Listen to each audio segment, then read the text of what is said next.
What's good, yo? What's good? Speaking Clout Podcast. Your boy Mike says, as always, got my brother from Northern Ireland, Ross Hotley, aka Vod Crack. Yo, What's what's good, up? homie? Yeah. And yo, ask for him. He's back, bro. A I Marvel know. boy. Back by popular demand. Every episode. Where's Steven? Where's Steven? He's Man. busy, nigga. Yeah, man, I had to clear my head on certain shit, man. Like, work's been stressful, so like, I just been going out with the boys, man, meeting them up and shit. Just going to Daytona Beach and all that shit, man. So Oh, yeah. Got fake Rocky Maivia niggas trying to pick fights and all that. Shout out to Ross for that one. You need to just chill. the dollar store rocks, son. I'll never forget. Yeah. That was funny. I was dying. And that's all he said too. And I was like, oh shit. But I'm glad to see you doing good, my G. Nah, I appreciate that, man. 100%. Oh yeah. What up, chat? It's been a minute. Yeah, shout out to the chat. Over here it's kind of laggy with the comments on StreamYard, but I'm seeing Swears, I'm seeing KRD, my Bender Boy brethren in the building, Spooky, KJ Riddle. Hey, Graffiti. Shout out to him. What up, Luis? Luis. No love for me, just Mike and Steve. I see how it is. I see how Yeah. it is. Yeah, man. Russ needs more love, man. Russ came up with the idea of the Discord that's popping right now, Right. Yeah, it's been really fun. Hell yeah. What's up, Brandon? Brandon's the homie. He be in there. 24 years of reasonable doubt. Yeah, a couple of days ago. Yo. Yeah, you posted The Evils. Yeah, man. It's my favorite track off there. Yeah, it's really good one. Can't go wrong with that, man. Yeah, I think Coming of Age is probably my favorite song off that album. Oh man, that beat is crazy. Yeah. That shit, I don't know, just the way that shit sounds, the way that shit rides, and the back and forth between Bleak and Jay, like, it's so ill. That beat's crazy. Mm-hmm. Banging. Yeah, man. Fucking my playlist consists of fucking a lot of Prince lately. Nice. Yeah, I ain't mad at that.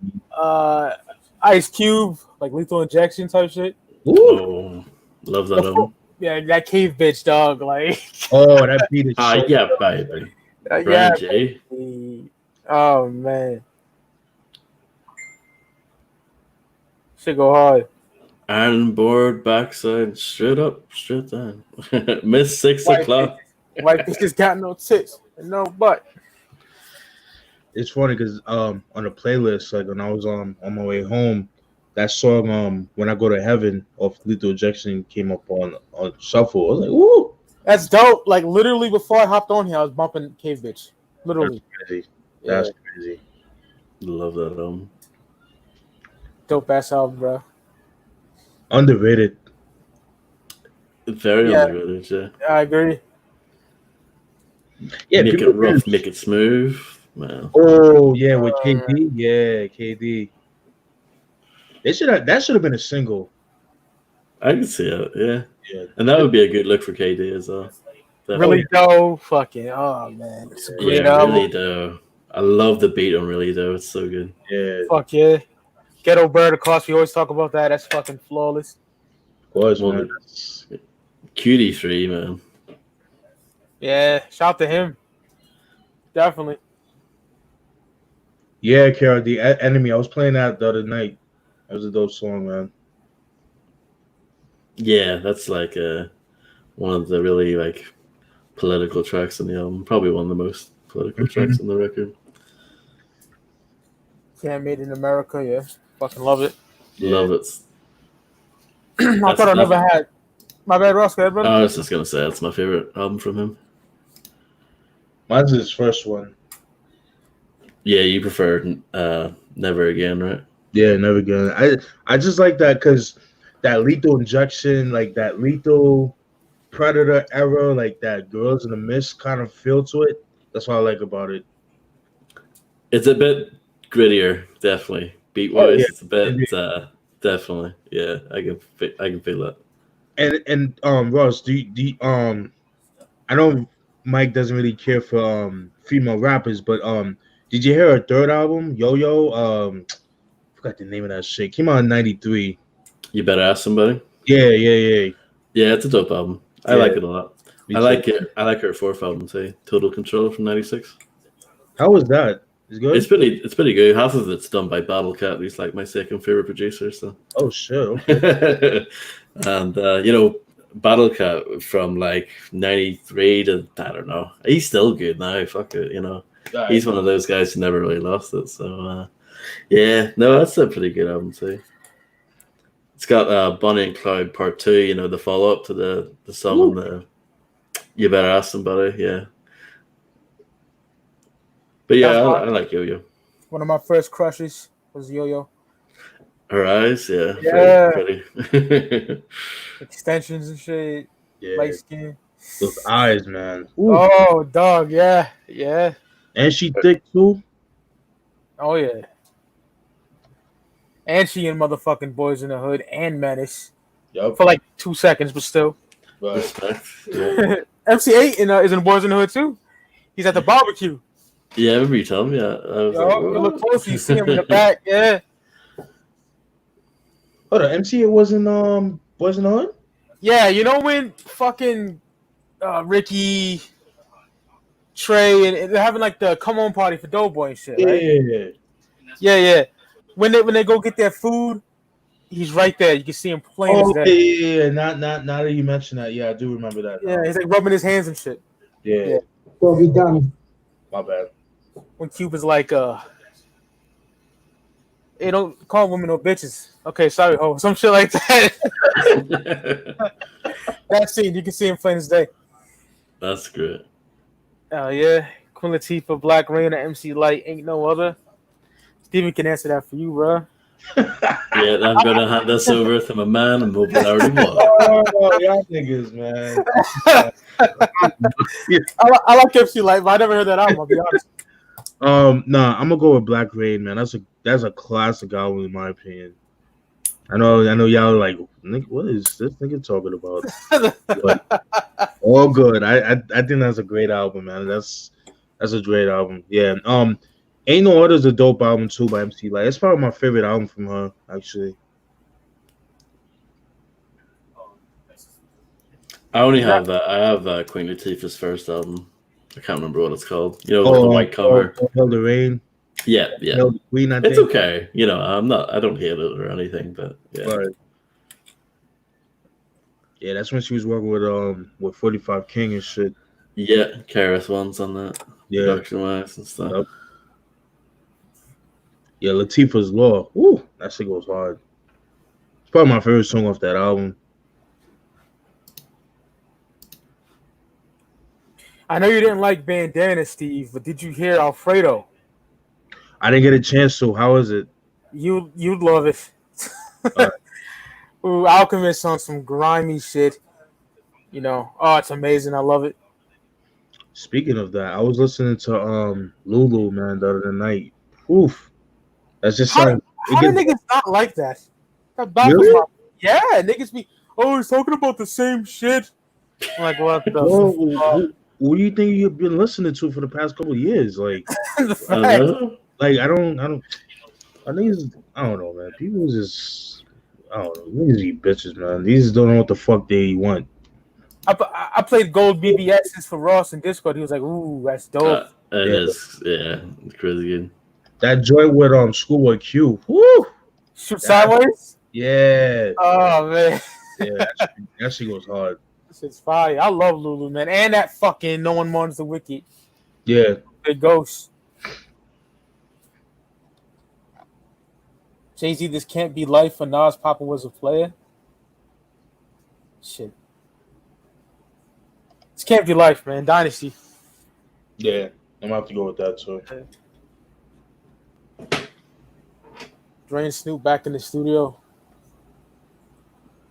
I don't know. I didn't see nothing with it, but Yeah, that should be interesting.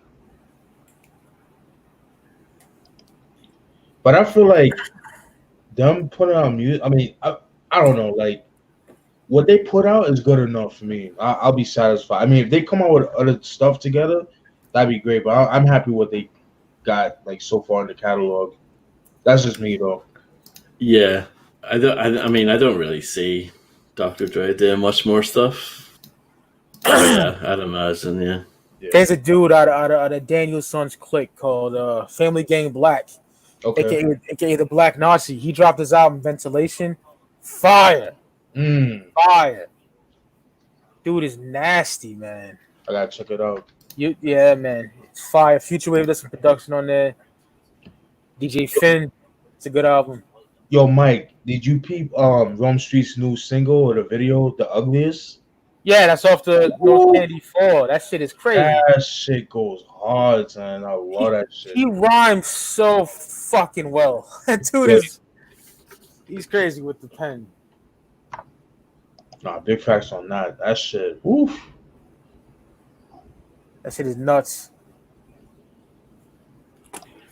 Yeah, man. That's why I laugh at niggas that be like, "Oh, this new shit is whack, dog. You gotta look." There's plenty of fire. They just don't know what they're talking about. Yeah. Facts. Plenty of fucking ill shit. Yo, Mike, quick question. How long it took you to get your Point Blank album, man, from Smoke On? Oh, luckily for me, I didn't get it from Smoke On. I got it from some nigga from Houston on eBay. And it took like not even a week. Oh, shit. Okay. It was like first class shipping and shit, yeah. Dope. I got lucky with that one. Yeah, because like I hit them up because like I ordered my shit like I think towards the end of April, and I still haven't got it. So they put like on Instagram, they were saying that like I think like by the end of next week, they should be shipping this shit out. So, Jesus, I know. That's whack. I've been going through the same shit too. Taking forever for everything, damn man. Yeah, man. Yeah, this whole COVID shit, man, is like really fucking shit up. And it's still alive and well, so you know niggas be out here wilding, making it spread more and shit. Right, exactly. Ice Cube, the Predator, Cam Made in America, the Predator, baby. Oh, the Predator. For me, I'd pick the Predator over most albums that you list. Probably, I love that album so much. Yeah, that means a lot to me. You know the reason why. Yeah. Not only is it fucking incredible, but every time my granddad would go to buy lottery tickets, that'd be my tape of choice in the cassette, the Walkman, the Predator and Machiavelli. Dope. Yeah. We take forever all fucking day, and I worship Bone, but I'm a Wu head all day. That's my favorite music. Period is Wu. So. Mm-hmm. You already know, dog. BG Chopper City in the Ghetto or Silk the Shocker Charge to the Game. I'm gonna go with BG on that one, but that Charge to the Game is fire though. I love that album. I don't give a fuck. Yeah, yeah. Silk's dope. So what's been on the playlist, Ross, for you? Oh god, just a bunch of different stuff. Like I was listening to like Mia X's first album. Good Girl Gone Bad, dropped in '95. Right? Yeah, which I don't know why, but they mark it as an EP on the cover. It's funny. It's definitely not an EP. It's 57 minutes long. Oh wow. It's definitely not an EP. I don't. Maybe No Limit. They didn't know what an EP was because I know like in some of their advertisements they would be like, you know, true to the game, new EP. It's like it's not an EP. It's a double album. Yeah, I don't know, but yeah. Aside from that, I really like that album. You know, that was No Limit in '95 when they were still kind of West Coastish on the sound, and yeah, I really like that era. They got a lot of interesting stuff at that time. Yeah, and yeah, just a bunch of other stuff like Eastsiders. Listen to the first album again. Spice One, 187 he wrote. Nice. Listen to a bunch of Trinity Garden Cartel recently. Oh, nice. Yeah. Yeah, just a lot of just everything. Yeah, just stuff here and there. So, what's on your playlist, Mike? Or lately? You said lately, Prince. Yeah, that new Rome Streets. That nice. oh my God, this Detroit shit. From like 90, 93, 95. Simpkin Heights. Okay, yeah. Horrorcore. Yeah. Oh, that shit is fire, son. If Ross would like it. I know he would. yeah. Yeah, it's just grimy shit. Mass and Cap 1. 2 black dudes. Yeah. Shit is fire, bro. Like, I've been into that shit since like 2010. But my boy Jeremiah posted it in Discord and he made me like go back to it. And ooh, man. Yeah, that shit is fire. You like Noddy's? Fuck, even gangster shit, you would like this, right? Those albums. Dope. Yeah, they check that out. Yeah, I'll play it next time we're chilling in Discord. I'll play it in this. Fire. Shit is ill. That's about it, really. And like random shit. Like I listen to some Pharoah Monch. Okay. Desire, that's a good album. I'm gonna fucking know what it says. Oh yeah, that's a good album. Let's Go is my shit. Ooh, me too. What that nigga say? Oh, that nigga nice. No shit, Sherlock. You can't see me like Matt Murdock. That's some fly shit like that. Yeah. He's a supreme lyricist. There he is. He's Albums. dope. He's dope. No, I'm saying he's dope live. Oh hell yeah! I can imagine. Yeah. Woo. Albums like Eternal Affairs, fucking, So Nice. Yeah. It saved us all. That like some of the most supreme lyricism I've ever heard in my life, ever displayed in hip hop. Period. Capital Punishment too. Man, and it was written. But man, like you can't argue with that. Yeah, Pharaoh was like, Jesus Christ. I wouldn't be mad if nigga was like, yo, he's top 5, like lyricist wise, you know? Oh yeah. It's incredible, bro. Amazing storyteller. Especially if you had the stuff they did, as a part of Organized Confusion as well. Yeah. Hell yeah. It was written a ghetto dig, man. It was written with flying fucking colors. Yeah. Oh yeah. Definitely. Yeah. It was written nigga all day, always have been. Yeah. It's one of the greatest albums ever made. Heist of the Century, A Lost Generation, Heist of the Century. Heist of the Century, yeah. Yeah, I'm gonna have to go with that. But I love The Lost Generation, though. That's just so do I. That's one of the best teenage rap albums ever. Yup. Last of a Dying Breed of The Truth? Fuck. That Last of a Dying Breed is so good. I bumped that a couple of months ago. My God damn, this shit is fire. Yeah, I'm gonna have to go with that. Last of a Dying Breed. I love The Truth, but Last of a Dying Breed for me. I think the reason is like when he found how to make a mate. Well, I love The Truth though, because like, what's your life like? Yeah. Oh man. Mom's praying. Woo! Oh man. I love Beanie. Beanie's dope. It's just a shame what happened to him though. I know, bro. Fuck. What up, Lunchbox? Ooh, Cara B, that's a good one. That's a good one. Is it? Oh, God. Oh, gosh. Jesus Christ. I said this a couple of shows ago, but I listened to Undying Love, and I'm like, oh, my God. This is why he's my top 3 of all time. Even though he's been dropping, like, whack shit lately, but that shit, oof, my goodness. What a storytelling track that is. I'm picking I worship ELE, but I'm picking I Am. Yeah, I'm going with that too. Yeah, it's a great fucking album. I mean, Nas is one of those guys, like, he doesn't really need to drop anything else. You know what I mean? His good stuff, he has so much good stuff as it is. Like, it doesn't, kind of like what we were saying about the Dre and Snoop thing being in the studio. It's like, I'm kind of good with all the, like, classic Nas stuff, It's kind of like with Cube as well. It's like, those first 4 albums, I mean, I don't, he doesn't need to do anything else after that, So. No, he doesn't.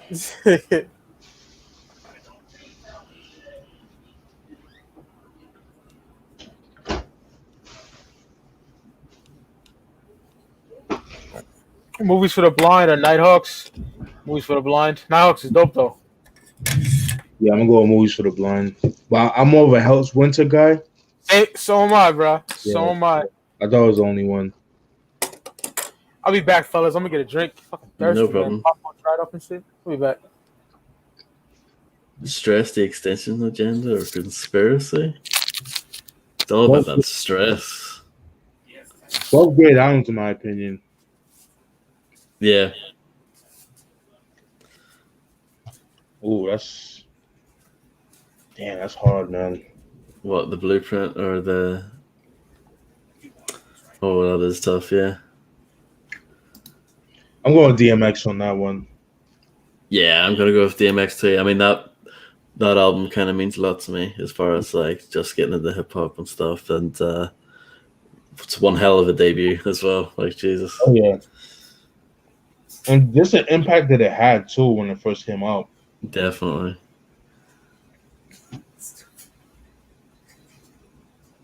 Fun Question Plus with the Covain. Ooh,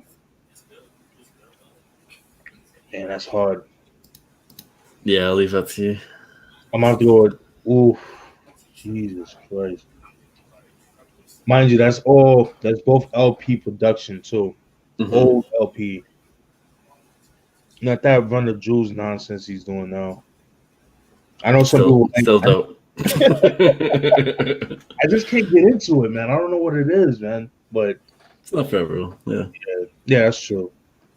I'm gonna have to go with Front Crust of Bless, man, by Small Head. But Covain, that I highly recommend. Have you peeped that, Ross? I've heard songs, just not the full thing. Okay. Yeah, I recommend that. Is it mad expensive? I'm sure it would be.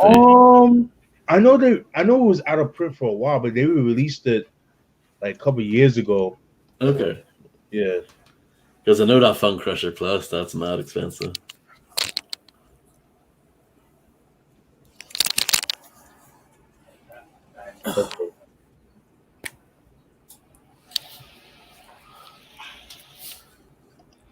Okay, welcome back. Return of the Boom Bap or Living Proof? Oh shit. Return of the Boom Bap. Yeah, I'm going with that too. Yeah. It's such a good album. Living Proof, I worship production wise, but like Lil Dap and Malachi can't go with KRS. You know what I mean? Of course not, dog. You know, I grew up off that record too, so yeah. 100%. Yeah, that Sound of the Police, man. That was big back in like 93, 94. That was on the same VHS tape that the Mystery of Chess Boxing was on, which got me into hip hop, you know, like deeply into hip hop. Right. So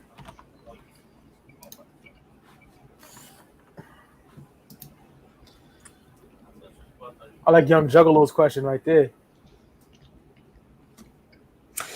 It has to be Do You Believe? Do You Believe all day for me. Yeah. Me too. It's so good. By far the darkest album in hip hop history. Yep. That's an album that you can just listen from start to end, like so easily. It's so good.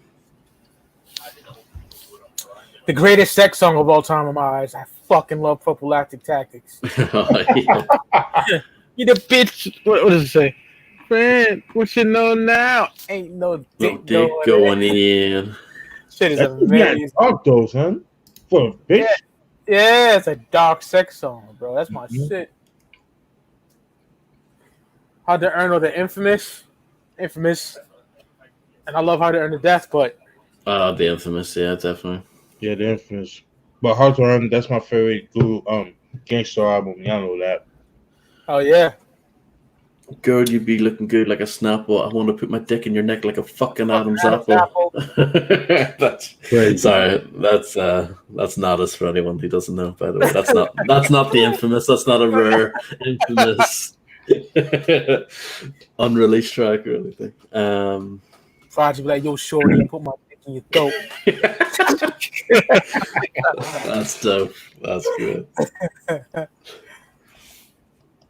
Shit. There's so many good questions there. Yeah. I know. Man. That's what's up, man. Styles P, a Gangster and Gentleman, or Cameron STE. Oh, Early 2000s fucking classics. yeah.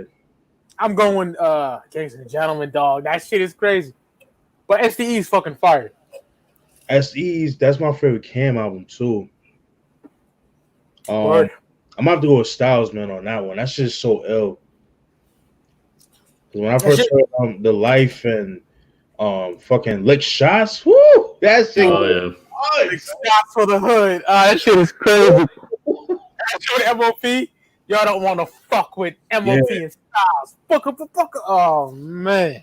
Hey, I made me want to go listen to that right now. It's a great album. It is. Oh my God, Luis.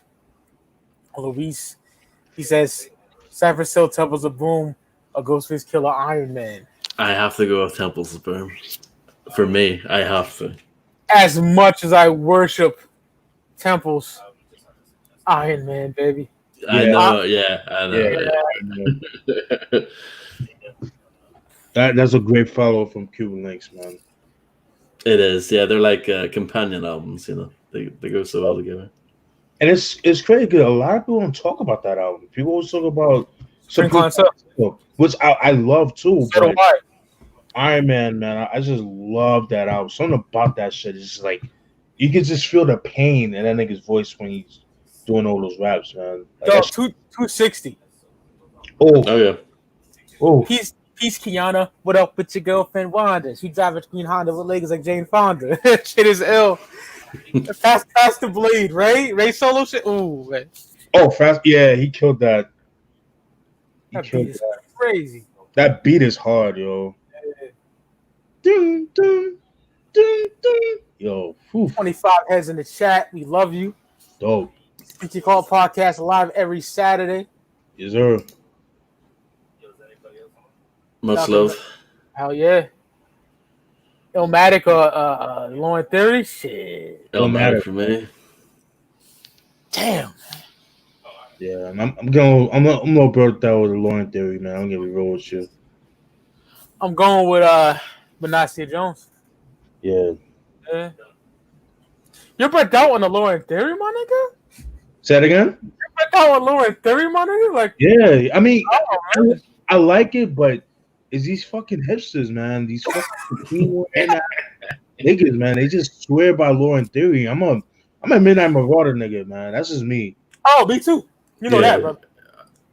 But Midnight Marauder is top 5 for me, bro. All day. Oh yeah, but don't get it twisted though. Lauren Theory, that's my second favorite Tribe album. Yeah. Yeah. But I know what you mean. All these fucking funny mustache having niggas. It's fucking. Oh, it's so annoying. Tribe Called Quest. And they always shit on gangster rap. Like, fuck yeah.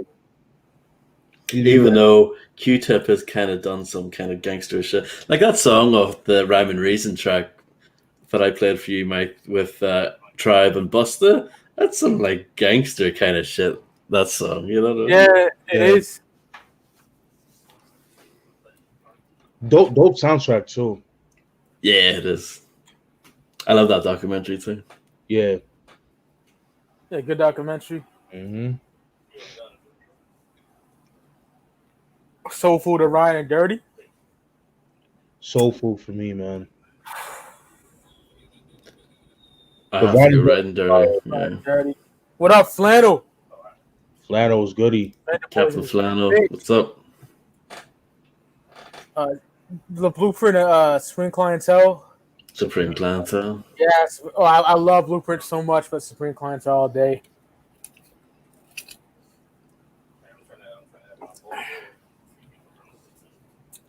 The documentary of Get Rich or Die Trying.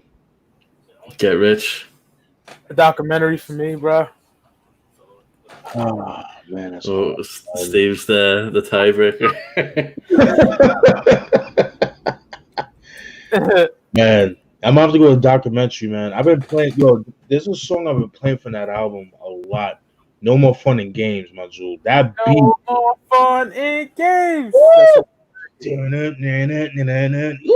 shit goes hard, son. Oh yeah, right. Yeah, that shit goes hard. Love it. AZ Pieces of a Man or Omega the Realness. Oh man. The realness. I'm not doing the Realness. Yeah. Realness is amazing. Niggas be like slighting Cormega. I hate that shit. Yeah, they be hating on that nigga. Be like, oh, he's off beat and I think it's nice. He's a knockoff Nas and all this nothing like Nas. Like, you know. Nah, what I love about Mega Man, like he pretty much took on the whole industry. That album was like a fuck you to the industry.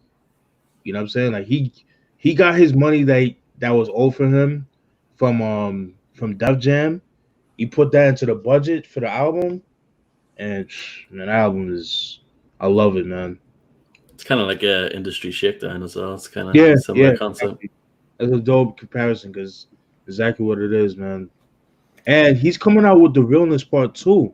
So he's coming out with like pretty much the producers that was on the first Realness. He's bringing back on this sequel album. So that's be pretty interesting. So no more boring Cormega. Hell yeah. Yeah. Back to the gangster shit. Yes, sir. You know, I like Mega philosophy, if I do, but you know, yeah. I prefer that grimy Mega. Oh yeah, of course. He killed that verse with Conway, bro. That shit was fire. Oh yeah.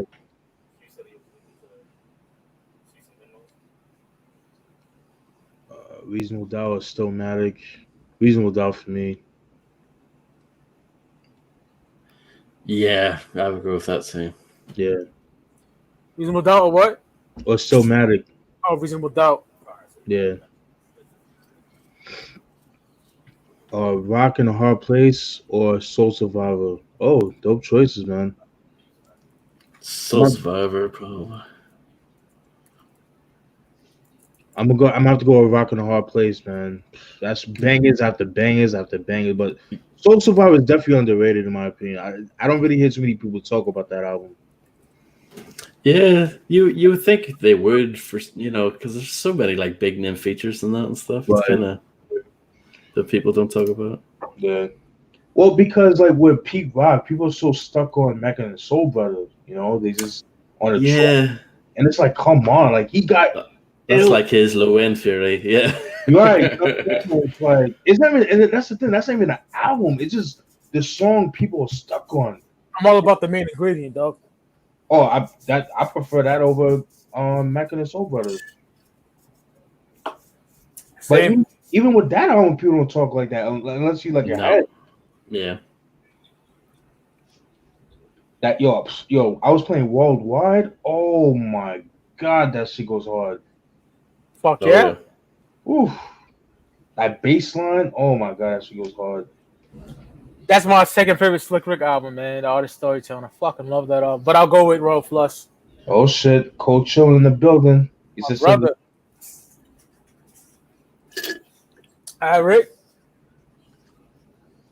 Royal Flush with Ghetto Millionaires, Slick Artist. Yeah, I'm about to go with Ghetto Million, man. I was just playing Moving on UE Productions, man.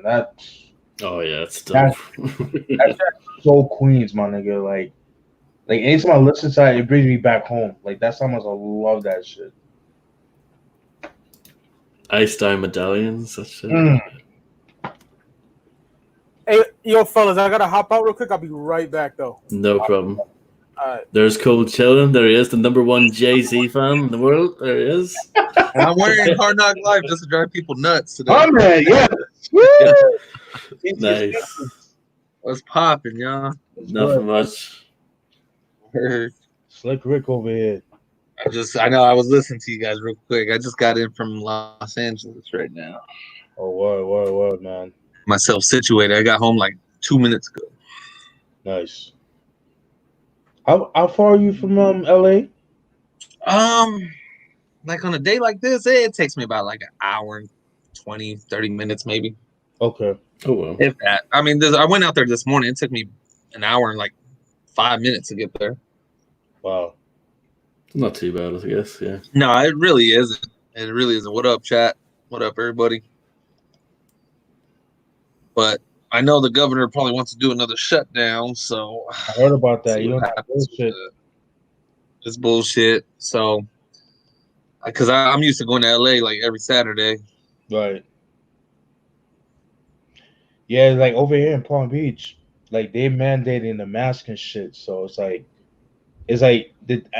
from what it seems like is like if they catch you without a mask, I don't know. I think it's just like in a store. Like you have to be in a public store. They'll like fine you like $250 or some crazy shit like that. Wow. Oh, see, out here they can't find you because it's not a law. Right. But I mean, if a store wants you to wear a mask, I mean, they have every right to kick you out. Oh So yeah. I mean, I don't wear my mask. I don't care for that shit. But if a store demands it, I respect the rules of the store. Oh I'll yeah. wear it. Same. But to wear that shit like in public, I'm not doing that. Sorry, fuck that. Don't go Yeah. outside. That's my thing. Too Right, scared for real. outside, you don't come outside. Shit, I grew up in New York. I dealt with fucking rats, roaches, fucking smog, and all that dirty shit. You know that New York is known for. But I love it. So I can survive that. I can survive this shit. I didn't say what up to my motherfucking brother. What up, Rick? What's up, man? Chilling. I didn't think I was gonna make it on time.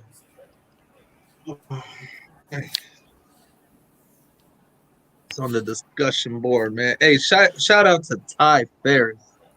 He that no cosign just cocaine 3, the re-release he did with the new packaging, new cover.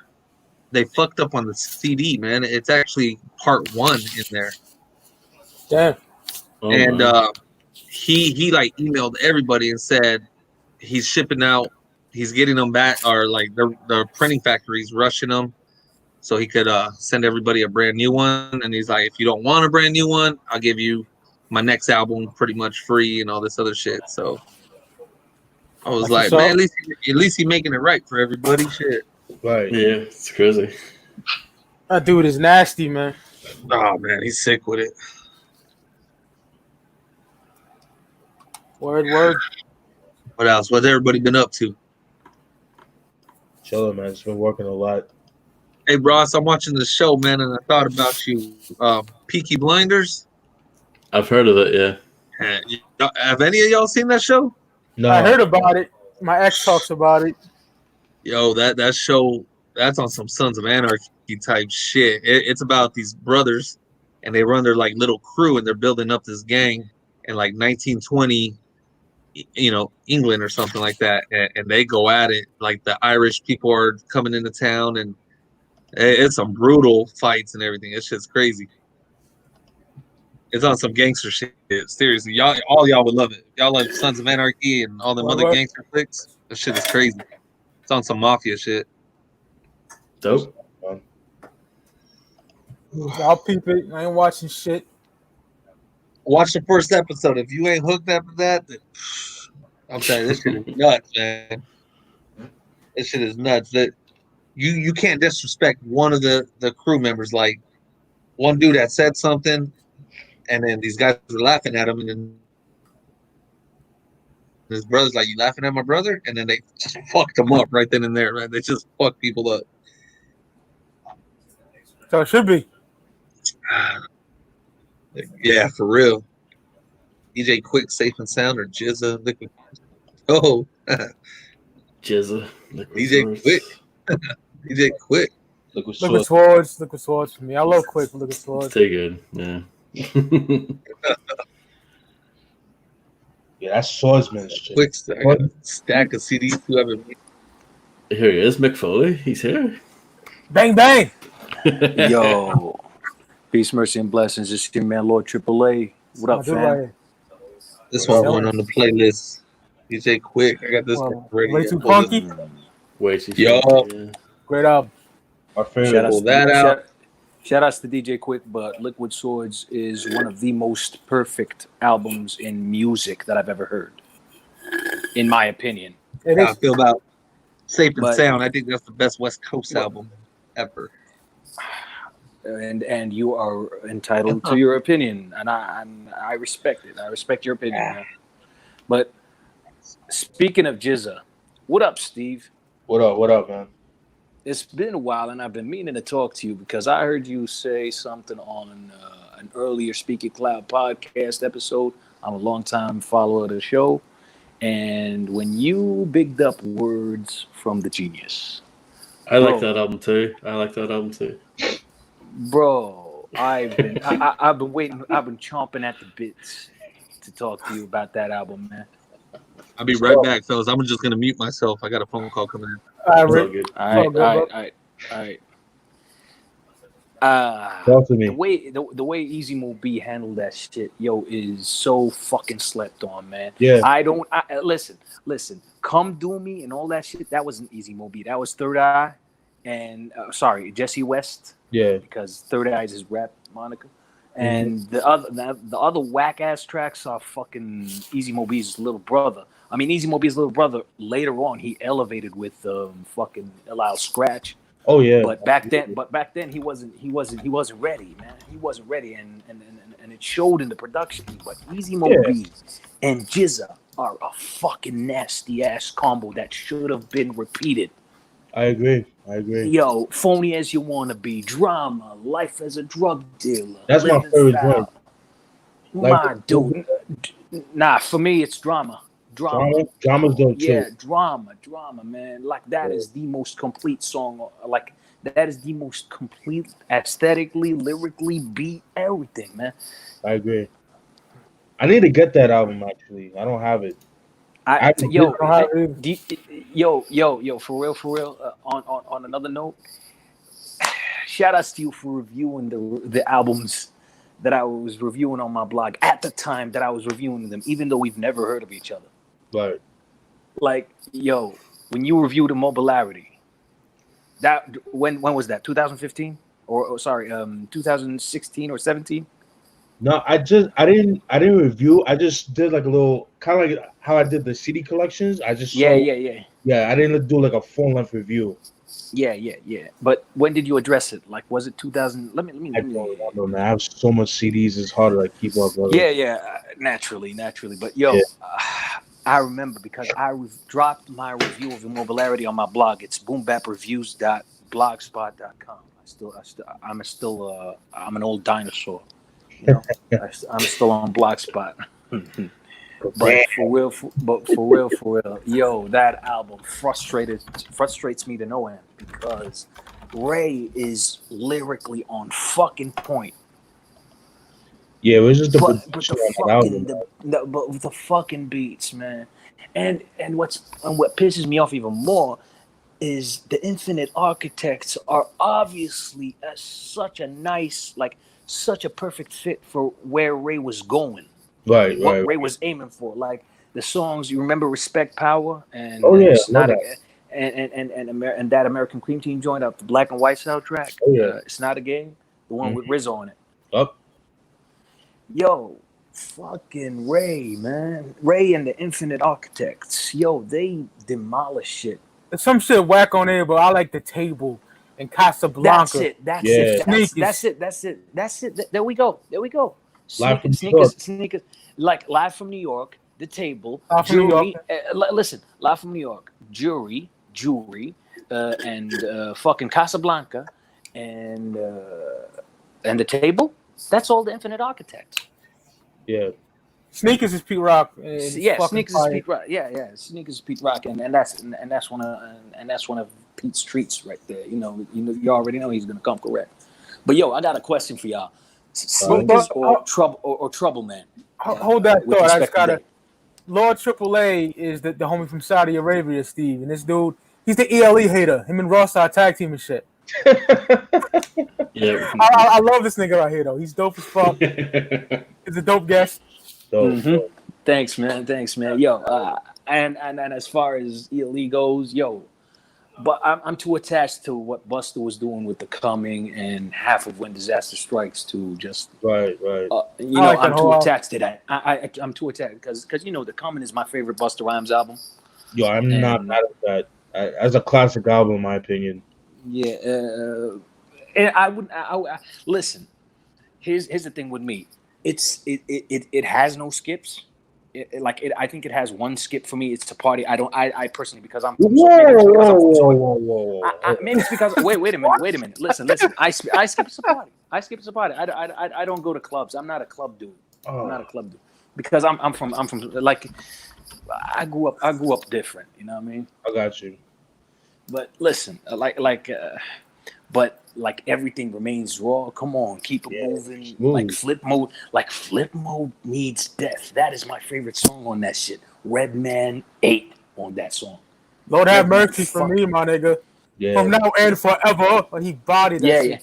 Yeah. Listen, Lord have mercy gets all the props, but come on, man. I can't front on Redman. The way he fucking ate on that joint. Who the fuck I be? Flabbergasted, blasting the Magnum P. Oops, I lie. I got a cannon by the size of Grand Canyon. I'm prompt time giving MCs not slander. Duck. Heavens the fucking Murgatroyd that drop noise that employs the unbelievable. We climb like we sitting hairline crops speaks fine with an apple line blocking minds on my sleeve too. What Lord Mercy say? It was like deep like vaginas. Ooh, that still was fire, bro. Now listen, fucking ill. Listen, man. Listen, on for real, on some real shit.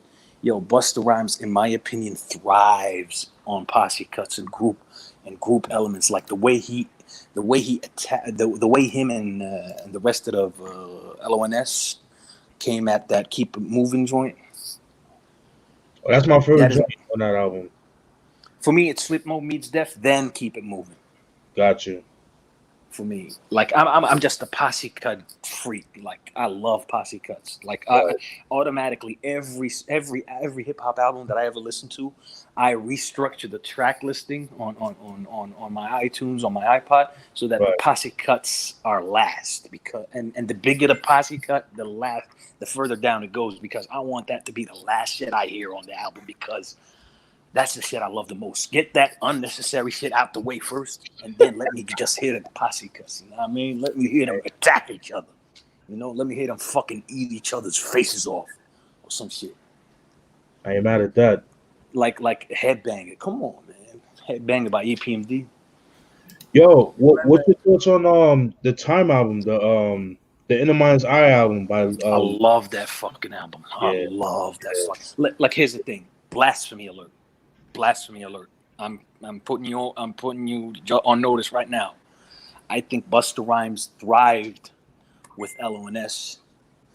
Like he like as turbulent as their relationship was with each other at the time. Yeah. I think that turbulence brought the best out of them lyrically and artistically, because they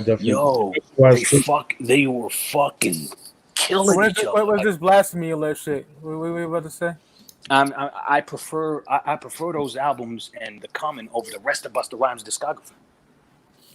Fuck no.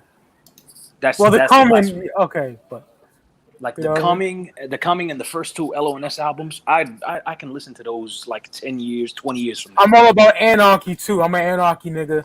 Listen. No disrespect to Busta Rhymes' chemistry with DJ Scratch, Busta Rhymes' chemistry with Jay Dilla, Busta Rhymes' chemistry with Dr. Dre. Like the Big Bang is actually one of my favorite latter day Busta Rhymes releases. You know what I mean? It's his comeback album. Because Genesis was shit, and so was It Ain't Safe No More. And he came up with that, and it's fucking... but the Jay Dilla joints on them shits were fire, man. And It Ain't Safe No More had that. Listen, It Ain't Safe No More had that banging ass True Master joint. True Master and Busta Rhymes. Yeah, listen, man. That shit was whack. Whatever. Which one? It Ain't Safe? Yeah, that's a horrible album. Yeah, I'm not with that. Make it clap. What the fuck is he holding? Yeah, what's the album cover? I remember when I showed it off my video back in the day. Is that like a fencing mask when you're like fencing? It is.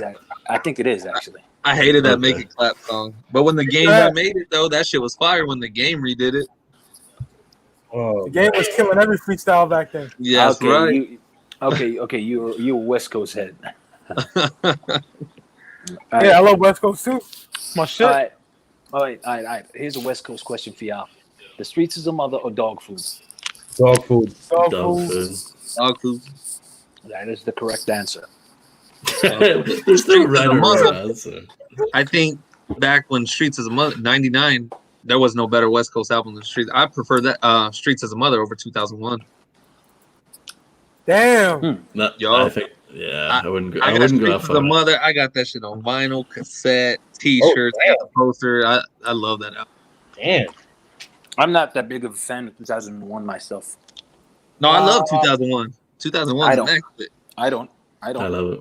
You're fucking crazy. You not like 2001, but you There's like some Make songs It I like. Clap. What? Listen. No, I don't like Make It Clap. You put words in my mouth. Yo, you put words in my mouth, though. You put words in my mouth. I don't like Make It Clap. I don't like Make It Clap.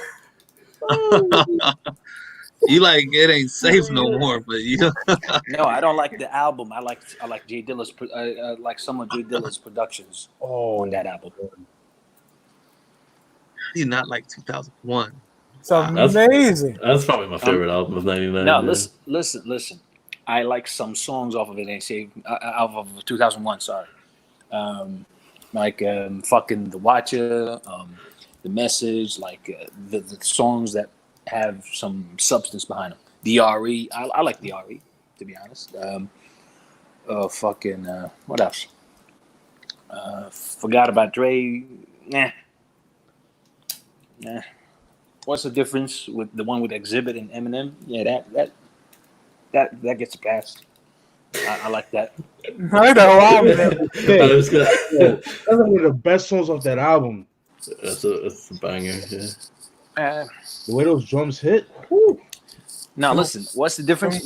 The one with Exhibit and Eminem. Yeah. I said I dug that, but yo, you have to understand. I'm a former M stan. I used to love Eminem when I was a teenager, and I fucking hate him now.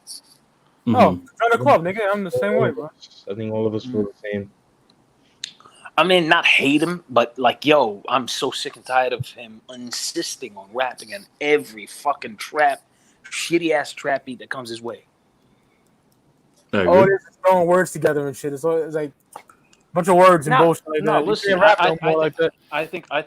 think that like he can, given the right beat. Like if he were to jump on a fucking Beat Miners joint like the one that he did for Don't Front. Remember that Don't Front joint that he did in 2013? The one with that Somebody's LP2 garbage. Yeah, the one Eminem can't come back. He's done for good. Listen, there's no way he can come back. The one with Buckshot on the hook. I like that. I like that joint, to be honest. The one where he redid I Got You. I love your reaction, Mike. It's so good.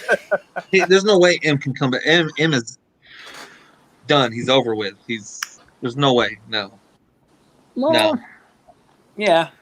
Yeah, I can understand that. Not even Griselda could bring him back. That's how garbage M is right now. He like fucked up that whole song. He did. Uh-huh. Terrible. Yeah, I fucking hated his contribution to that. Yeah, Graffiti, you're right. Those 3 albums, that was it. I mean, Relapse was cool. Not great. Relapse was cool. Man, yes. Relapse was garbage. I like Relapse.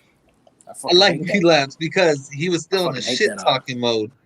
And then he got emo and got into his feelings and started crying on every album. Fucking Recovery. I fucking hate that album too. Yeah. Recovery, Marshall Mathers LP2. He just cries. Yeah, Recovery was him becoming a pop star. 100%. Oh man.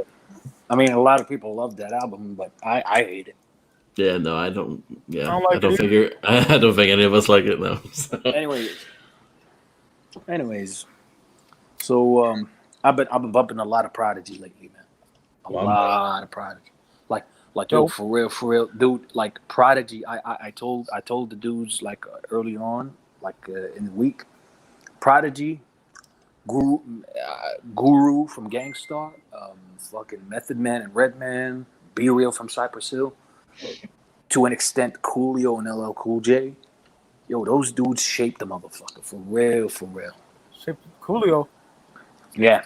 What did he shape? This Monster shit. That's okay.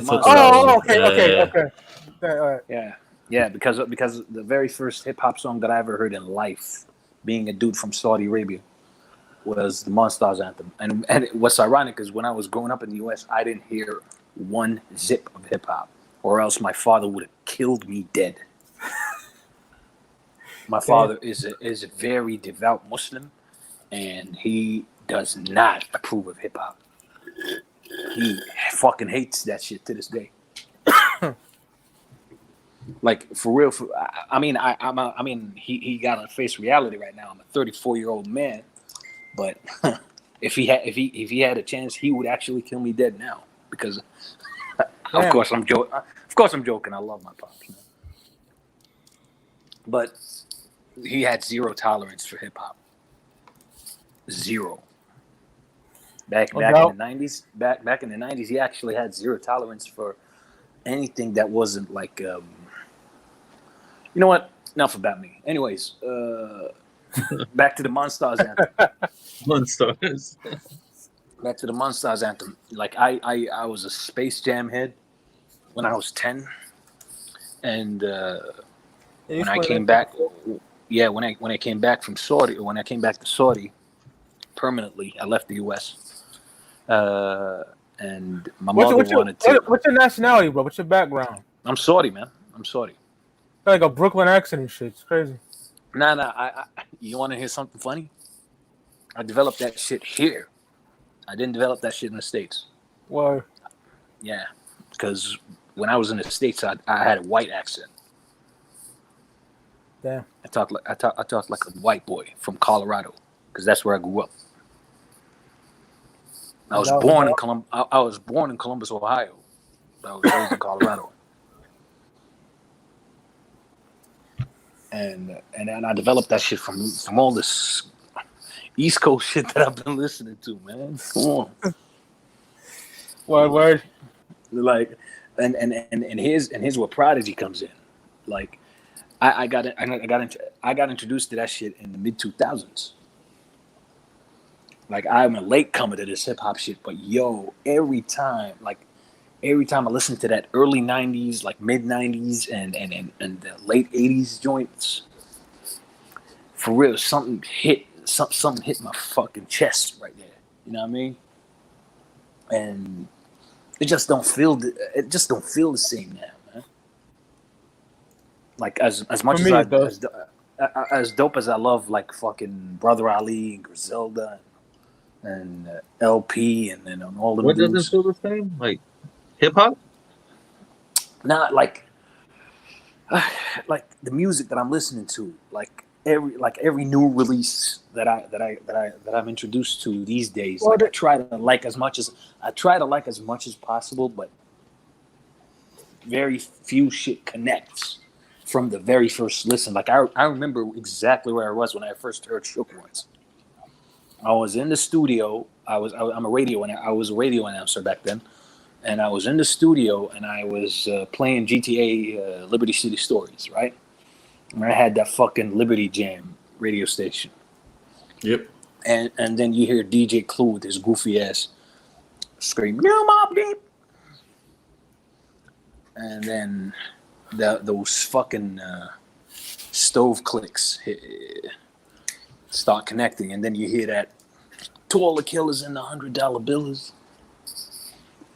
Yeah, and I said, what the fuck am I listening to? And yo, this dude is fucking 19. How the fuck is he sounding so fucking soulless? How the fuck does he sound like a dude who's been through fucking war? How? And that was it. And what's ironic, I was already introduced to Havoc and Prodigy, but as video game characters on the Def Jam's Fight for NY video game. Yeah, you got introduced to some weird ass time, man. I know you're from Saudi, that's why. But I'm telling you, my journey with this hip hop shit is fucking warped. It is fucking warped.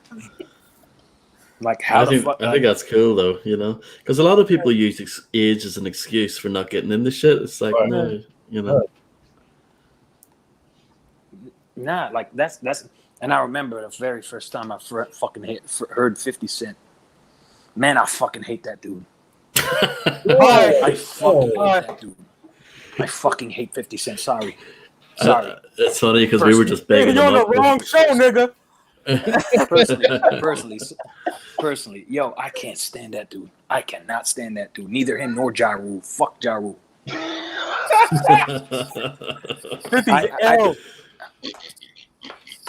I think secretly 50 and Ja Rule are lovers. You're wilding right now, dog. We're losing viewers because of you, my nigga. Like, Okay, Yo, that's so the you only- hate 50, you hate Ja, they love her. You're not the biggest fan of 2001, but you love the Monstars. It's like, yo, man. get a record. Get this barbecue, this nigga.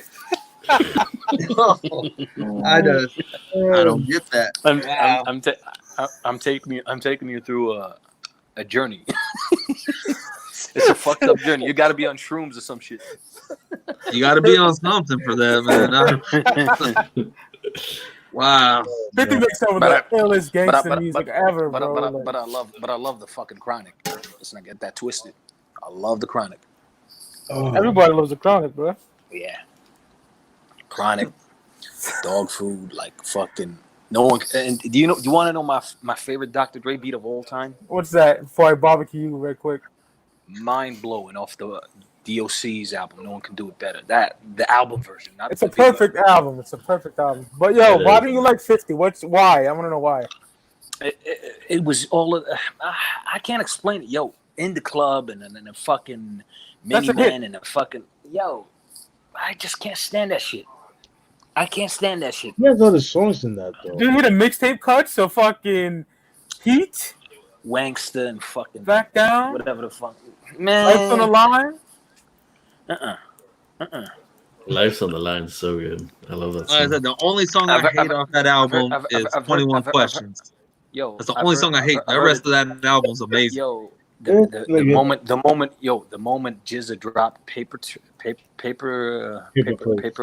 plates. Yeah, I was fucking cheering. I remember that shit. Yeah, talk that shit. Fucking barbecue this motherfucker. Whack. I'm surprised that you don't Ricardo. like the Massacre? You don't like the Massacre? You don't like Veni Vidi Vici? I hate every single 50 Cent album and every single Ja Rule album to death. Oh, hold up. So you don't like Benny? Wow, that's weird. Yeah.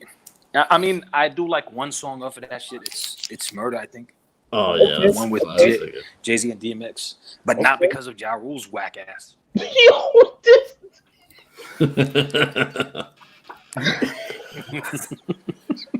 Oh man, I'm different, B. I'm different. I'm just. no, I love it. I love it. Real talk. I love it. That's dope.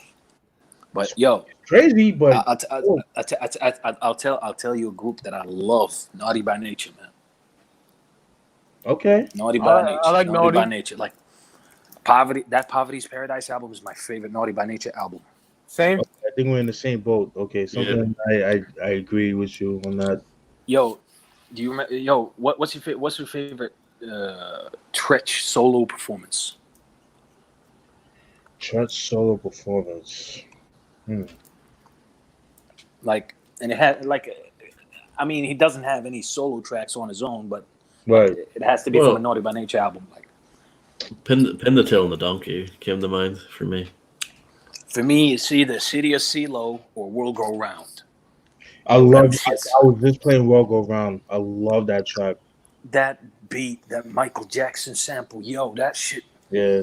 At one point, for some reason, I heard that shit in like 2015, 2016 for the first time, and fucking, it reminded me of 1995 when I was playing beat 'em ups with my cousins, and I never heard that shit before. Like, I never heard that. Like that was the image that dropped in my head.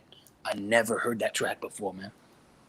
I never heard that. Like, some songs evoke nostalgia out of you, even though you don't have any nostalgic memories to the songs per se. I agree with that. Another song would be Live by Onyx from the show soundtrack that was eventually included on the Onyx Magnum Opus, All We Got Is Us. That's my favorite Onyx album, by the way. I think we all agree with that, don't we? my favorite. Yeah. That live joint, the beat, the way they flip. What's your favorite Onyx album, Rick? My bad. It's all good. What's your favorite Onyx album, brother? Back the fuck up. I am mad at that. Yeah. I mean, yeah.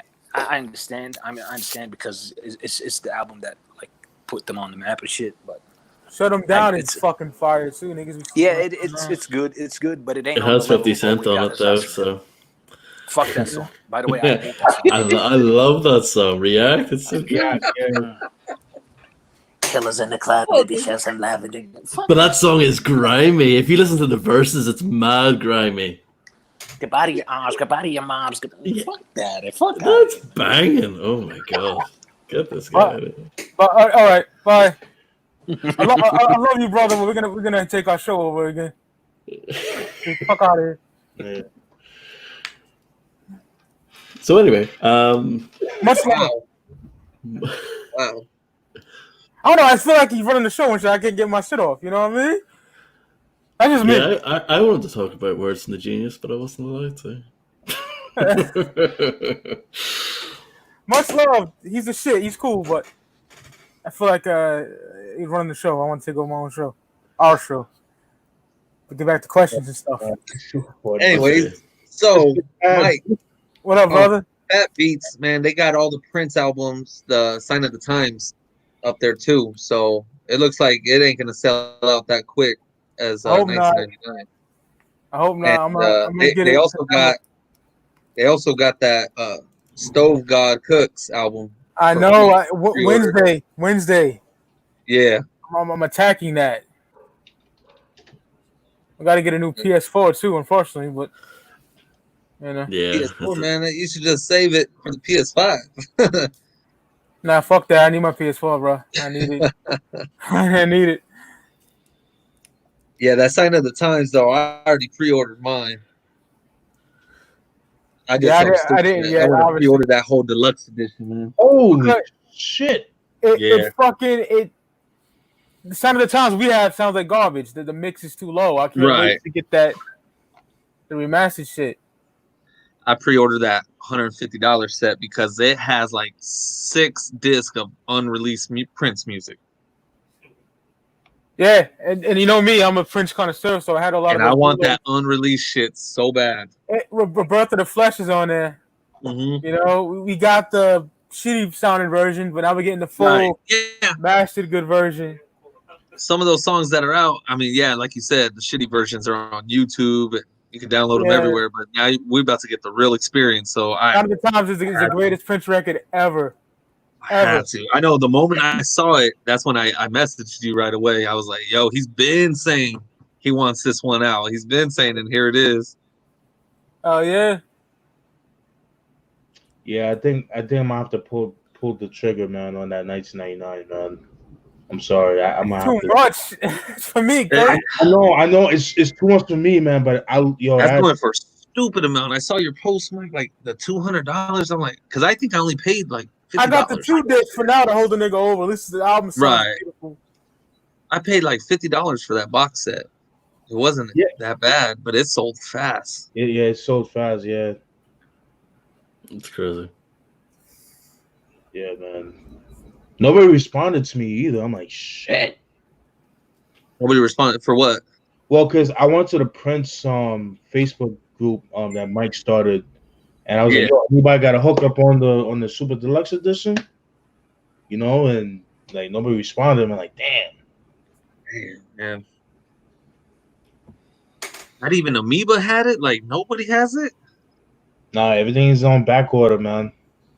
Yeah. You know what? Okay, so last year before I ordered some stuff from the Marathon store like a week before Nip had died. Right. And because I had just saw Nip, and then a week later I ordered like some t-shirts and a hat. And that shit never came in. And I think like last October I finally just filed for a refund with my bank and got my money back because I spent like a couple $100 worth of shit. And nobody was getting their shit. Nobody was getting that shit. And finally, I see people are getting stuff. So I placed another order last week, and that shit already shipped out. It should be here tomorrow, actually on a Sunday. It's crazy. Wow. So Nipsey's, Black Sam actually, I think what he did is he contracted it out to some professionals to actually run a warehouse and ship all that shit out the way it should be. Word. Damn, I see the deluxe LP. I don't see the CD anywhere. Damn. What, 1999? Yeah, man. I'm looking for that box set. It's on eBay. It's way too fucking much. Yeah. Yeah, you go. It's at least $100 or more. At least. I see it for 200 and better. That's nuts. My stupid ass. When I was in Atlanta a couple months ago. I went to his record store. It was like $16.99. Like nah. I should have got it then, man. Something told me to get it, but I was like, nah, I'll wait. And then look what happened. Jesus Christ. I was like, God, yeah, that's why I thought, you know what? I'll hop on these underground hip hop albums. I'll get these because I wanted these things, and I'll wait for that because that's a retail album that will be out forever, right? Nope. Yeah. I thought it was gonna be out forever. I didn't think they would limit that shit. That's weird. And I just want to promote this real quick, man. It was Thursday on the 25th, I think. Yeah, we did Prince 1999 versus Michael Jackson Bad with the Purple Underground, one of the biggest Prince YouTube channels out. They are amazing. I love those brothers, and we're doing some other shit in the future with them. So shout out to Micah and P. Ross, man. Dope. That's dope. I didn't get a chance to peep it, but I watched like 2 minutes of it. I was at work. I ain't even gonna lie. I watched 2 minutes of it. Never got a chance to get to it yet. That was yesterday, and then I was out of town all day today. I just been in a real foul mood, and that really uplifted my spirits, man. That was a really fun episode, man. Love those dudes. Want to put that out there. This shit is mad expensive everywhere.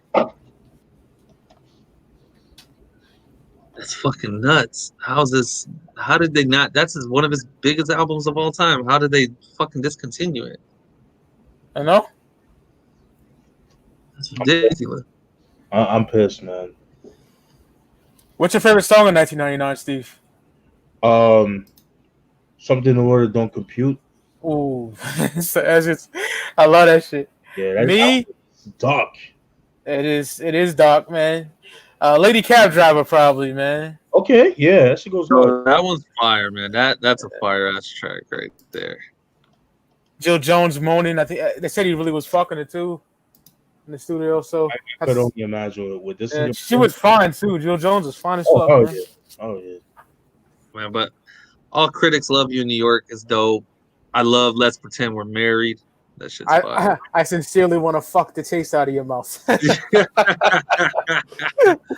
shit is fun. I'm telling you, you ain't gonna get that on the MJ album, man. You ain't gonna get that. That raw good shit like here comes Unc. Here comes Unc talking shit. Me and him, my little brother too. He's an MJ Mark too. Yeah. It's all about Prince over here, my nigga. I love MJ too, but I love MJ, but it's all about Prince. Damn right. But nigga, that Rainbow Children. Oh my goodness, bro. Like, woo. We're gonna say, Steve? No, I was gonna say, but if the Michael Jackson estate put out something similar to like 1999, as far as like the deluxe edition, I would cop that. What album? What?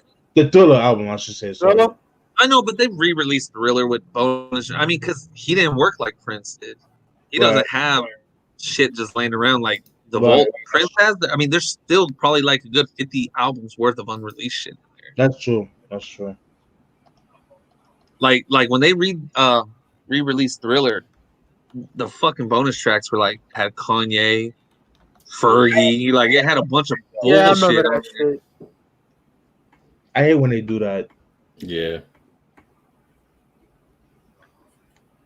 I think Prince was an artist. Michael Jackson was a performer. Right, I agree. No, Prince played the music. He wrote the music. He did it for other people. MJ, he hired people to do it for him. Ain't nothing wrong with that. He was talented in different ways. I just think your overall complete artist, you got to go with Prince. Yeah, Prince is definitely number one for me. Other than like hip hop and the metal shit, it's all about Prince. Yeah, then just the fact that around 81 and when he called himself the Star Company just to make more money. Jimmy Star. That's fucking dope. Yeah.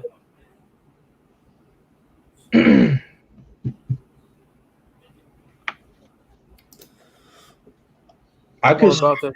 I could see probably like either Controversy or Dirty Mind being the next deluxe edition. Oh, I would love that. Controversy would be fire. Yeah, yo, Any Christian's my favorite song off the album. Isn't it crazy how Dirty Mind and like the self-titled Prince album and Controversy, they still sound good. They don't sound muddy in the mix. They still sound good. So they can use a remaster, but they don't sound as bad as 1999 and Signs of the Times did. Yeah. But with Dirty Mind, like he intentionally did that to have that basement vibe. That's why I think, like I loved it, like the stripped down, production on that album. But head. Oh my god. Oh hell yeah. They need to re-release the Black album. Ooh man, the Black album. I'm glad I have it. That is so hard to find. You got the 87 or you got the 94 press? It's a 94 press, man. I got the 87 one, man. Hey man, it's still good enough. Just to have it. It doesn't. Yeah, it don't matter. But I'm just saying, like I'm so lucky to have that. That's the one niggas took off the shelves. Yeah. I love that album so much. Bob George. What else is much? Rock Hard in a Funky Place. That's man. And they pushing them out quick, so I have a feeling. Okay, so the Sign of the Times, I think it should be shipping the end of July, early August, I think. It's September 25th. Oh shit! Yeah, I think right when that one ships, they're gonna start advertising the next one because shit, I've only had this one just came out not too long ago, and so did Rainbow Colored Children. Rainbow Children is so fucking good. Shout out to P. Ross. He said that's top 5 Prince album. I said I'm not mad at you because that shit is amazing. Not mad at all. Not mad at all. I know not in the Prince, Ross. My bad. One more Prince question, then we'll move on. No, that's no problem. What's your favorite song on Sign of the Times, man? Both of you, Rick and Steve. What's your favorite song on that album? Probably If I Was Your Girlfriend. Great song. Me? That shit, About It. You know what? Because when I hear that song, I always think of Demi Moore on Striptease because she was stripping to that motherfucker. Strange Relationship is so fucking good too.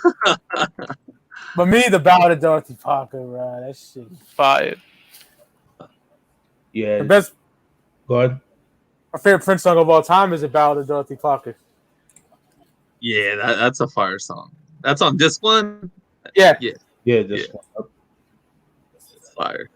Yeah, I'm about to go with that about the Dorothy Parker. It just has like that 3 a.m. like you just got out the club, the cold winter night, 3 a.m. and shit.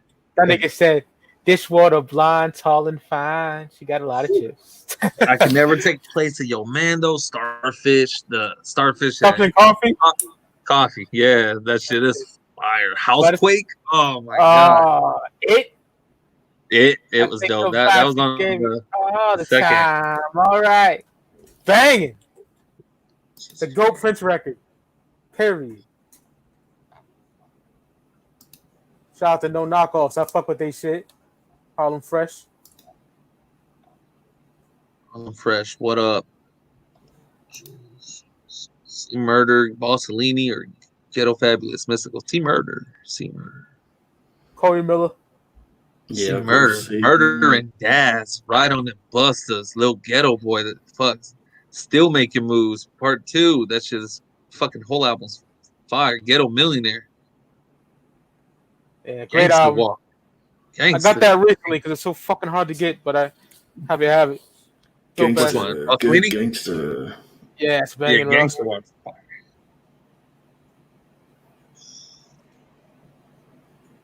Look at that, Mike. I'm rocking the Hard Knock Life shirt too today, man. Oh yeah, that's it. I had to take a phone call when you came on, but yeah, man, I seen that shit. Boy came to his senses. That's what's up. I love it. Like I said, I like the album. It's just when I category all him, when I put him in priority order, it's gonna be towards the bottom, man. Wow. I mean, but I love every Jay-Z album. I love every single album. I ain't mad at that. Like one of my favorite songs is off Hard Knock Life a week ago. That's one of my favorite Jay songs of all time. Yeah, it's a great one. Hey, yo, when y'all get the chance, check to speak to your Clout chat on IG when you get the chance. No rush. Yeah, no problem. Right now, man, I got my phone right next to me. Oh man. Yeah, that Sign of the Times was the best shit I heard. Ross had a good conversation with me because I've been just in a bummed out mood, and that made my week. Nah, you was good. I'm just answering your question. Oh, all right. Yeah, text message. Yeah, you was good.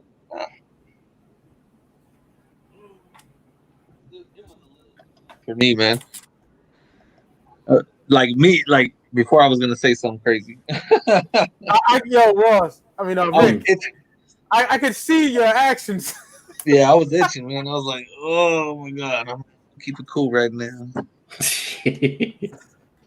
That's me, bro. Look what I found today. I passed by this little store. I found this for $4, and I needed another copy because my DVD's all scratched up from it. Wow. Nice. Oh man, that $4, and it's in fire condition too, man. So I was like, oh yes, the DVD I have it. Niggas hate on him. That's one of the greatest rappers ever lived. I don't care what nobody says. Oh yeah. To me personally, that's my dude. No More Fun and Games, man. I love that track. Lyrically, he's amazing on that shit. Documentary. Yeah, man. Documentary is amazing. You know, and name dropping. Fuck you. I love the way he does that though. Like, I love that. Okay, you ever watch American History X? And at the end, when homie's like reading his essay, and he said, Derek said you should always end your paper with a quote. If you can't say a quote, somebody's already said it better. Still, theirs and go on top. And he just takes this lyric, and he pieces it to a different puzzle, and it's fucking crazy. You can tell he studied hip hop. He did, man, and how he could connect East Coast and West Coast tracks and name drops and this and that. It's fire. Yo, my nigga, that fucking American History X is amazing. All right. Oh yeah, I was watching that movie the other day. Non-racist movie, you dumb fucks. I love it. Hell yeah, it gives lessons and all that. The message in that movie was so powerful. Absolutely. Edward Norton was incredible in that film. Oh my god, yes he was. You know who was originally supposed to play that spot? Was homie who played Joker. What's his name? Heath Ledger? No. Joker last year's Joker. Oh, Joaquin Phoenix? Yes, Joaquin Phoenix was supposed to play Derek. Really? Yeah. That would have been garbage. It would have ruined the whole. And he's a cool actor. Yeah, that's just not his spot, though. That's not his role right there. I bug out when I read about certain movies where certain people are supposed to play certain roles, and then you just look at it like, hell no, that would have ruined the whole fucking movie. I agree. Like, even on Forrest Gump, somebody was supposed to play Forrest Gump. Somebody else before Tom Hanks. I forget who it was. Big actor, too. And then What's that? I can't see anybody. Right. I got to look it up now. Because it was a big actor, and then I just think about it, and I'm like, you got to be shitting me. And Bill Murray was supposed to play Forrest Gump. And then after he turned it down, they went to John Travolta, Chevy Chase, before they even got to Tom Hanks. Can you imagine that shit? That would have ruined the whole damn movie. Yeah, definitely. I'm gonna be real with those actors. It wouldn't have fit. It wouldn't have been a successful. My opinion. Hell no. John Travolta playing Forrest Gump. I don't know. How bad would that be? Yeah. I love Ross's reaction to that. That's fucking great. Hey, yo, No Knockoffs has a question. This is a good podcast, by the way, too. I fuck with that podcast. Homie says, you had to pick one. Who had the better first album, Snoop Dogg or DMX? I'm going Doggy Style. You know I love Zoc and Hell's Hot. Yeah, I'm gonna go with Doggy Style because I don't know how old you are, dude. Whoever's asked the question. Oh, he's an OG, definitely. Oh, an OG. Okay, then I think the anticipation for Doggy Style was like fucking phenomenal. Seeing the news at Tower Records, at Sam Goody, at the Warehouse, like for the release, that was huge because you never saw hip hop on the news. Only albums on the news like Use Your Illusion and Bad. It was always negative. It was always negative. Yeah. And they were like, and so you saw the line outside the stores, like black kids, white kids, Hispanic, Asians, everybody was in line for Dog. It was just incredible to see. And Snoop, I think he had more riding on it because he carried the Chronic, like lyrically. He carried the Chronic to a whole new level. And then the anticipation for this, can you meet up to what the Chronic was? What you did on the Chronic, can you do this on your own? And shit was fire. It was fucking amazing to see. Yeah, but man. I love DMX's first album too. It's Hell or It's Hot and Hell is Hot. Whatever. It's Dark and Hell is Hot. Fucking fire album. But I don't think any album has been big like Snoop. I mean, 50 Cent captured that success with Get Rich or Die Trying. Like, again, you saw everybody wanting that album. Same with Kendrick's Good Kid, Mad City. Oh God. Oh God, yeah, not for us. Oh man. Yo, I love Kendrick, man. I remember though, like with Kendrick, man, billboards everywhere, even in my city, LA. You walked in Best Buy, shelves full of this album everywhere. That shit was huge. I love Good Kid, Mad City. Come on, son. I love his face. Oh, that's great. Well, me and Rick fuck with it. Like that album, man. That album's fire. But, second question: who's the better lyricist, Pun or Eminem? Pun. Even hands down. Yep. Hands down. I'm carving my initial on the forehead, so every night before bed you see the BP shine off the board. Pun will shit on Eminem.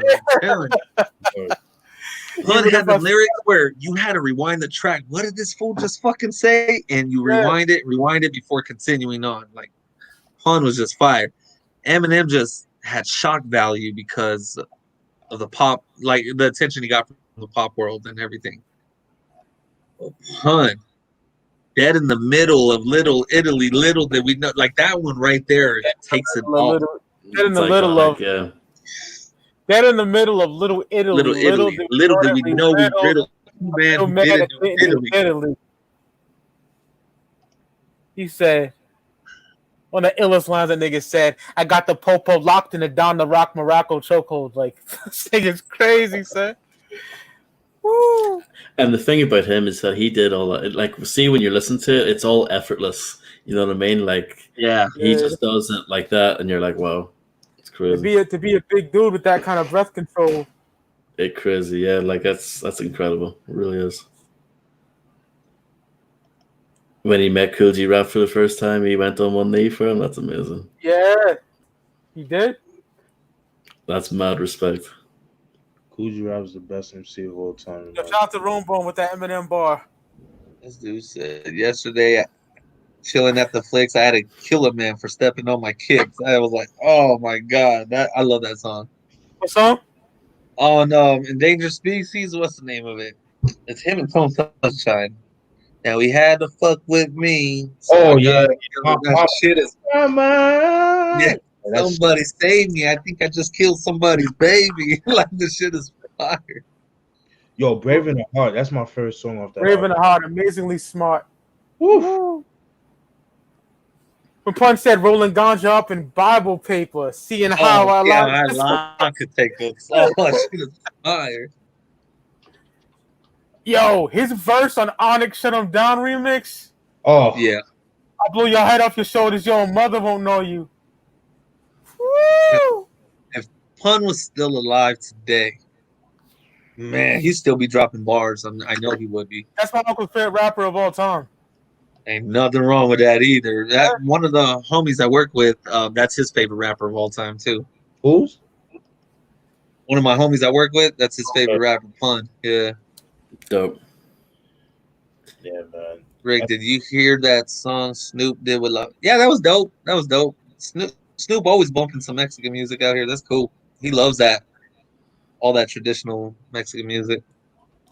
Imagine I if need. Pun. I just saying. I need to use the bathroom real quick. I'll be right back. All right, Ross. It's all good, bro. Imagine Pun what? Imagine if Pun was healthy with a second album. It would have been fucking amazing. Yeah. Yeah, that Yeah Baby album, I did not like it. It was okay, but I did. It's cool. I mean, But for what they had. Leatherface is fire. Because Leatherface from Capital Oh, Punch. yeah, era. Leatherface is dope. Yeah, Leatherface was great. But imagine Pun with Vinnie Paz. Imagine Pun with Ill Bill and what's his name? Nems. There you go. Yes. Oh, yes. Imagine that shit. That would be fucking dope. Yo, Mike, I still play "Leave Me Alone" off that Gorilla Monsoon EP. Me and you can relate, brother. I still play garbage on that. I still play garbage off that. Dog. 200, I think it's called, with Spit Gems. Yo, Spit Gems. Yo, niggas sleep on Spit. I've been a fan of that nigga since 2011. Yeah, he's nasty. I always say this line. I'll never stop saying it.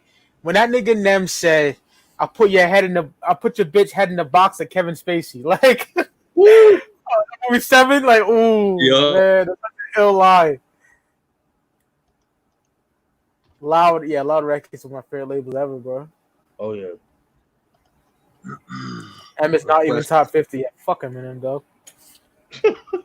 Yeah, seriously. I'm over Eminem. So I told you what happened, Rick. I was gonna review the Some Shady LP on this channel, and I was listening back to it, writing my notes, and I just stopped it at Guilty Conscience. I'm like, fuck this album. It's really not.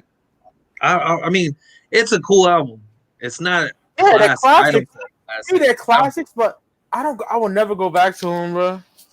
I mean, at the time when it came out, I think I was like 7th, 8th grade when it came out. Yeah, it was cool back then. Now I grow up and I'm like, it really wasn't all that. I love Eminem Show and Marshall Mathers LP. I love those albums.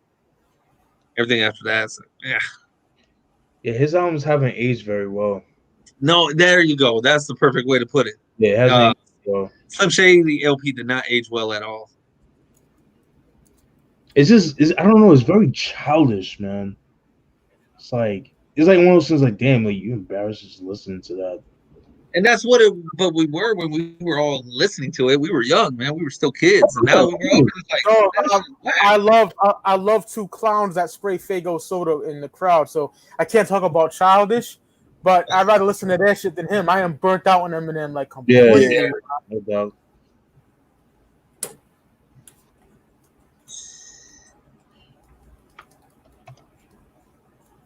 State Property over D12. Yeah, I'm all day, dog. Come on. Oh yeah. Chain Gang Volume 2. I bumped the summer of 03 like a motherfucker, man. Yo, what's your thoughts on the first album, the soundtrack? Love it. Love it. But niggas don't care about that shit. Yo, mommy, if you want me, that shit is fire. Oskino and Sparks. Yeah, that shit. Yeah. That's hard, man. I love that shit. If PD Crack had an album, man. Oh, PD Crack and 2. Oh my God. Free for one, Ghana. God, that shit is fire. 4 for C. The State Property came out what? 2002. Yeah, 02. Yeah. Yeah, State Property came out in 2002. Yeah. Then the follow up record is 2002. Man, that was a decent year. I Am Dame Dash with Cam and Jimmy going back and forth. I love that shit. God, I love that song so much, dog. He was a cake copper. Oh man. Off the Dream Team album? Yeah. Yeah. And I love where Dane's like, if I can rap, I talk my shit. I talk my shit. And Cam's like, I got you. And he goes in on it. Me and Rick are the 04 Cam and Jimmy, dog. You know what I mean? I love that post. I love you for that post, man. When I saw that, I was in the middle of class, and I just started smiling at that, man. I was like, yo, this post is dope, man. I was down in the dumps. I needed help on some real shit, and my nigga came through for me, and he knows I'm a real one. Like, I'm right back. I had it Wednesday. You feel like real niggas do real things. That's the point of it, you know? Word. Oh I don't yeah. even question it, man. I don't ever question it, brother. I know you good. Shout out to my nigga Joker's Gallery in the building. That's the homie right there. I'm in his documentary for Mr. Jekyll Brothers, man. Oh shit. Yeah, Still, it dropped last year. Amazing work, brother. oh, no knockoffs ass. If Snoop didn't have Dre beats, would he be who he is today? No. No. You know, No. If it wasn't for Dre, we probably would have never heard of Snoop Dogg or Corrupt or Nate or any of the Dog Pound DPG people. or even We'd have Warren. never heard of Warren G's Regulators if it wasn't for Dre. Yeah. But then I love again, if Regulators. it wasn't for Warren introducing all of them to Dre, we wouldn't have. Yeah, we wouldn't. Warren G played a big role in that. Facts. No twins, no Dove Shack, none of that.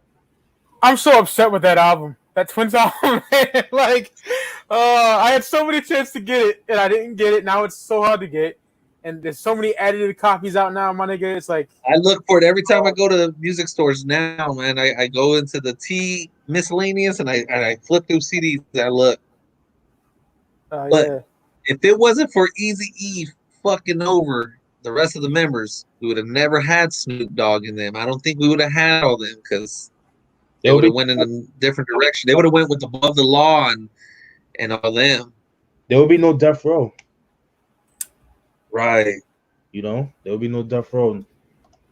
I think Pac, he would have been with like, Live Squad, Stretching Them, Majesty, Digital Underground, shit like I that. think if there was no Death Row, Pac would still be alive right now. I agree. He ran his mouth so damn much. Yeah, I mean, I loved it, but at the same time, that's what got you killed. Yeah, Pac acted a fucking fool towards the end of his life. Yeah. When you stomping out a real Crip and you don't even politic, you wrong. Yeah. You was no gangbanger, man. And Baby Lane wasn't no punk, dog. You can't do that, Pac, Can't, because this dude got to go back to the hood. I mean, he's dead now too, but he had to go back to the hood, and you can't go back after you got stomped out by some rapper who's not even banging for real. Like, you can't do that. Yeah. Is Juvenile 400 Degrees underrated? No. I would say so, because a lot of niggas hate on Juvie. Yes. And that's one of the greatest Southern rap albums of all time, in my opinion. What upsets me about that is when people hear Juvenile, back that ass up. When I hear the word Juvenile, I think Ha. I think Ride With Me. I think 400 Degrees, the track. I think up until then, I don't be thugging behind the Fajr, So I think Soldier Rags, my nigga, fucking the G Code. Yeah, niggas don't know about that. Oh, the G Code is amazing. Gorillas, my nigga. Woo! Every time BG, I would imagine an album with just BG and Juvie from like 98, 99. And you know what? But even after 99, like when they left, I wanted them so bad to like, link up, do an album, and fucking piss off Cash Money, but they never did. That would have been amazing. Hey, yo, Steven, quick question, brother. What up? Who's that dude in your profile picture? Like, what movie is that from? Oh, that's Screwface from Mark for Death for what else? Some niggas Steven Seagal. I gotta peep that. I peeped the movie I never seen before, True Romance. Oh yeah, this shit is fire. Classic, underrated. I like that white nigga with the dreads, Drexel. Yeah. That's like Jay-Z's favorite movie right there, man. Yeah, like when I went to like the On the Run tour, they would show videos between each, like that was like their intermission between like every two songs, and they were pretty much remaking True Romance, him and Beyonce. That's dope. Fucking James Gandolfini's character Virgil, he beat the shit out that bitch, man. Jesus Christ. That's a great movie, dog. I'm late to it, but that shit's fire, man. I'm glad you enjoyed that. That was a great movie. And Quentin Tarantino, he wrote the movie. He wrote it. He wrote it, so that definitely plays a big part. Pac would have stayed back. If Pac would have went through the VIP entrance, he would have still been alive. But Pac had to go and show off and run through the casino, and it's like, Dude, there's a reason rappers don't do that. Yeah. I think it was fucking crazy that you did that shit. Oh, I got a pop question. Oh, hell yeah. What you Yeah. got, So what producer do you think he had the best chemistry with? Johnny J. Johnny J, him and Quick had a good chemistry, I thought. Yeah. Stretch. Definitely him and Daz. Oh yes. Oh yeah. Ross, what up, brother? Yeah. Oh, you back? What's up, bro? Not much. Oh, shit. Ross, since you just got back, I fellas, what producer do you think Pac worked the best with? Like had the best chemistry with? Yeah, that's hard. I'm thinking. Yeah, Stretch is a really good one. Yeah, I That love. was Easy Mo B. They had some good songs. Yo, you know what's I'm crazy? gonna go with Johnny J. Johnny J. Yeah. Yeah, I'm gonna go with Stretch on that one. But I love, but the work, especially the unreleased shit that he did with Johnny J is so ill. There's a lot out there. Yeah, it's shitloads, man, shitloads. Let's see if Shut up. Prince, his people are cleaning up the tracks, putting it out there as it is. Why can't Pac's people do that? Just clean up the fucking tracks and put them out. It's because of samples, man. A lot of those songs have samples. So Yeah, that's true. That's why a lot of which pisses me off because like the joints with the samples are the best shits. Like there's a song that he did called what's that shit called? I love it's called Pass the Mic Rear View. Looking at my staring in my rear view. It used the Patrice Russian sample. I love that joint, yo. That shit goes hard, man. But again, a lot of those shits have samples and they don't want to clear the samples. And then with Pac being who he is, Being the artist, the original owners of the sample want some money. Right. And then, especially at that time, you know how people view gangster rap. They're like, oh no, we're not gonna clear the sample over no gangster, like, you know what I'm saying? But don't you love when you can hear a song on a soundtrack and you could like picture what album would that fit on? Yeah. Like for instance, like Never Had a Friend Like Me would sound beautiful on Machiavelli. To me personally, yeah, that shit is amazing. I smoke my Newport to the butt like it's the last motherfucker left. Oh, man. Great song on the Gridlock soundtrack. Yo, what's crazy? I was watching Easy Mo's B's interview with Vlad like a couple years ago. And then like Pac, you can tell Pac like you're a real smart nigga, like where he made like a whole bunch of songs with not a whole bunch, but he made some songs with Easy Mo B. Like the songs he did with Mo B, he didn't put it on Me Against the World. He put it on different projects so he can make money off that other project. Like that's fucking dope. Like who would think like that? Especially like in the 90s. He was so young too with a great mind. What killed him was Suge, bro. Like rolling with him and even though I love Death Row Pac so much, but that gangster shit, man, caught up to him. Yeah, Suge put in his head that he was untouchable, this and that, and then you start drinking. You just saw Mike Tyson whoop the shit out of this motherfucker, and all of a sudden you think you're on top of the world, and you got touched. Is what it is, man.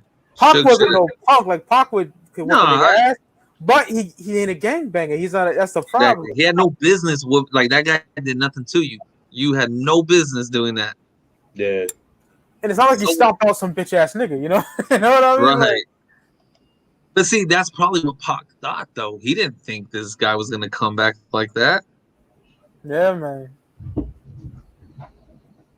But yeah, man. I do agree with you, Rick. I always felt that way too. If they would clean up those tracks, man, but again, it's those samples, man. Like fuck, man. Like y'all got the money, y'all could pay them shits off, man, and just put it out. But there's even some songs that they didn't have samples that they probably like replayed it. You know, if it did sound sampled, put them shits out. I'll be back, gentlemen. Yeah, no problem. if they was to put out some Pac stuff, it has to be the right people in charge. You can't do Johnny J. He's dead. Yeah, I would put it. You can't do Dr. Dre because it ain't never gonna get fucking done. Shock G. Yeah. Shock G, but like you could give him the Daz Dillinger. He ain't the same Daz he was back then. Oh yeah, that's for sure. I mean, Quick could probably do something with them. Cole 187. I like what he did with that Until the End of Time album. I really do like that album. He really set it in the right direction. He oversaw that whole project. Yep. You know, because Suge was locked up. He was running. Cole 187 was running Death Row, which is kind of crazy because he was ruthless, hardcore. But what's crazy, some of those songs like Ballad of a Dead Soldier, Good Life, a lot of those were recorded in '96. Yeah. And they kept it like, I love Good Life. Good Life could have easily been, I could see that being on All Eyes on Me or Machiavelli. Definitely. Yeah. Yeah, you know? It would have to be the right team to be part of it. You can't, I mean, the Outlaws, there's like, what, 2 of them left? If that like, they can't, they're not the same as they were back then. It would have to be, I would say, if I was to give up some Pac tracks that are unfinished, I would give them like Ross says, Shock G. I'll get him involved. Quick and Daz. No doubt. No doubt. Supposedly that dude who snatched the Death Row chain from one of the members, but Pac should have stayed out of it. Hey, he didn't snatch the chain from Pac. Just leave it alone, man. Suge got gangsters. Suge had real gangsters. They should have went and handled this shit. When you at that status, like Jay, you think Jay-Z's out there about to fight some people? No, he got killers on payroll. He got people ready to go whoop somebody's ass for him. Same with 50. You know 50 ain't jumping in the mix. He got motherfuckers on payroll ready to handle some dirt if it happens in his presence. Yeah. If I was that rich, yeah, man, I'm gonna have some crazy dudes. Hey, go handle that shit. I shouldn't have to fight somebody. That's what a boss shouldn't have to step in the ring. Facts on that. It's like Godfather, man. You didn't see Michael Corleone out there doing the killing? No, he had all his killers go do it. Missouri. To the point he had somebody pop his brother Fredo, man. Like, you know what I'm saying? Like, come on, son. And he killed his brother-in-law. He had his brother-in-law killed the fucking day they baptized that kid. I was like, fuck. The day he fucking became godfather of his sister and brother-in-law's kid. They fucking murdered him.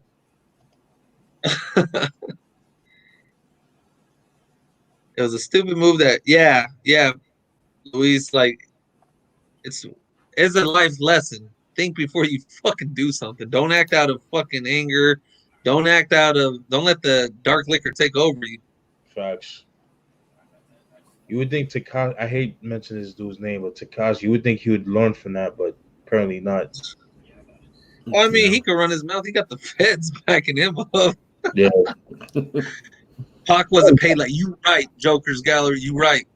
Pac was not living, like, he wasn't worth the lavish life he was portraying. Yeah, he was broke. He was broke. Yeah, you were exactly right. So yeah, he was broke. He couldn't afford to have people with him. Yeah, now I've got to kill a suit. Yeah. Same thing with Snoop. Like when he did the Dogfather album, you know, he was broke because like at that time, like, you know, he's going through that murder trial. So all that shit that he worked on. And Suge paid for all that. But you know, Suge was like, yo, all this money coming in from your albums, that's coming straight to me to pay for these attorney fees. Yeah. And Suge wouldn't, you know, pay money either. He would like give you a car or some shit. But Yep. He was just another version of Jerry Heller type shit. Just gangster.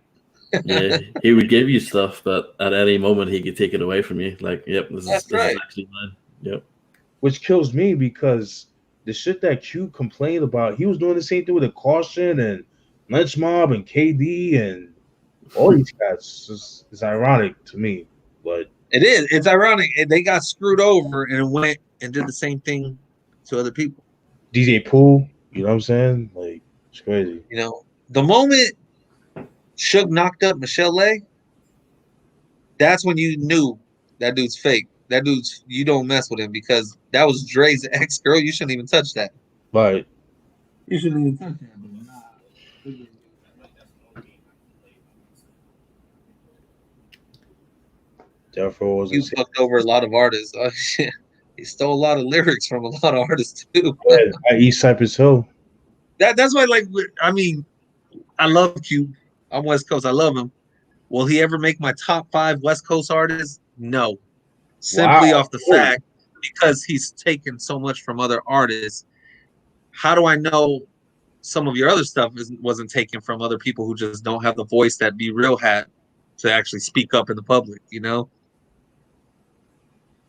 Because who else? God, I watched an interview. There was, oh shit, who was it?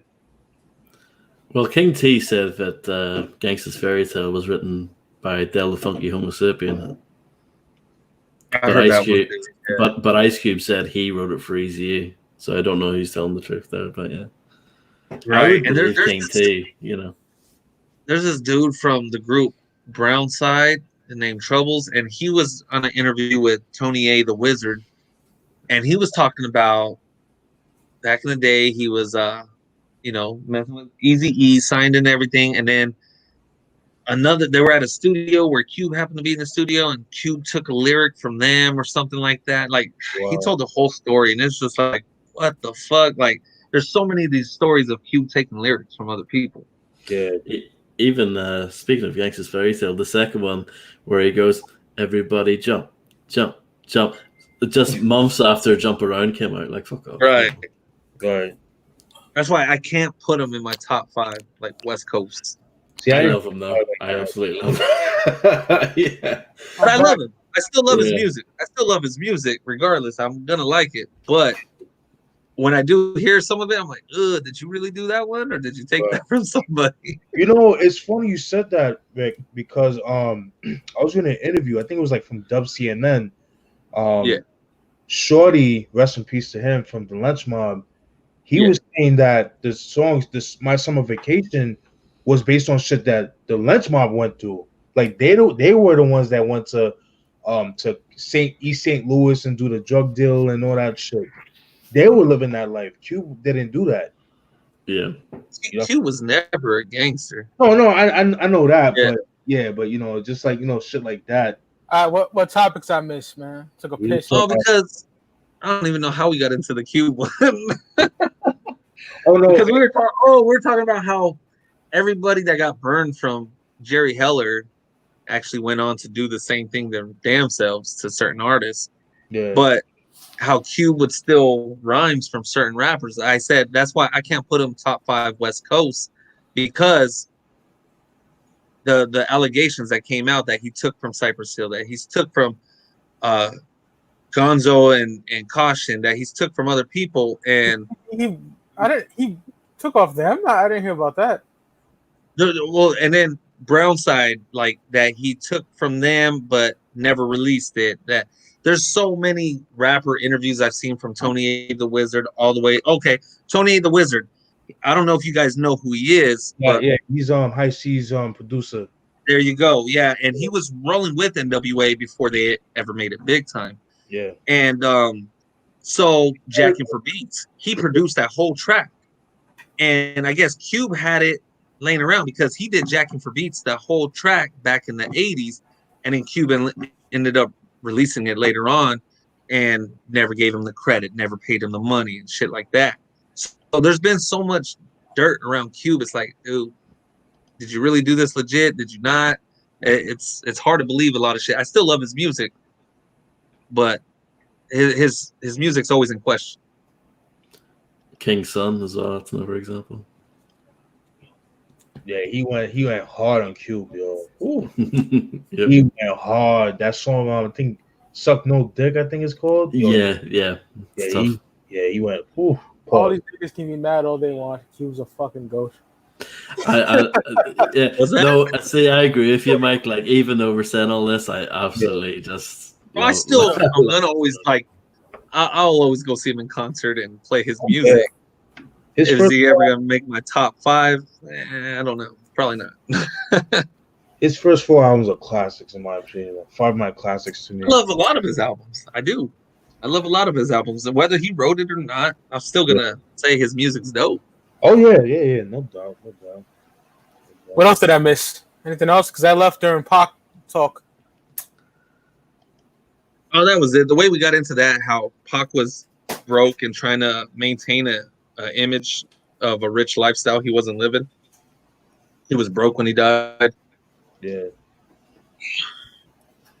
And we were talking about Snoop, how he was broke during the Dogfather era too. Yeah, because all the lawyer fee shit. Yeah, that's what we said too. Yeah, that damn well Suge covered all them lawyer fees, but he made sure Snoop wasn't gonna get a dime. Yep. That's terrible. Yeah, and I think around that time he was supposed to come out the documentary EP, but that never came out. Right. So Nas fucked over Nature. Oh, like business wise, yeah, I heard about that one too. Steve Stout fucked over a lot of people from what I read. yeah. I mean, I think that's just business. I think every artist has been screwed over. Absolutely. Every single artist. 50's been screwed. Dre, Jay-Z, every artist has been fucked over. Like No Limit. From my understanding, all them artists that released their albums on No Limit, Master P still owns publishing to all of them. Damn, that's gangster. So none of those people get paid. I think except for like Silk, Snoop, and Mr. Servon said that he has his publishing.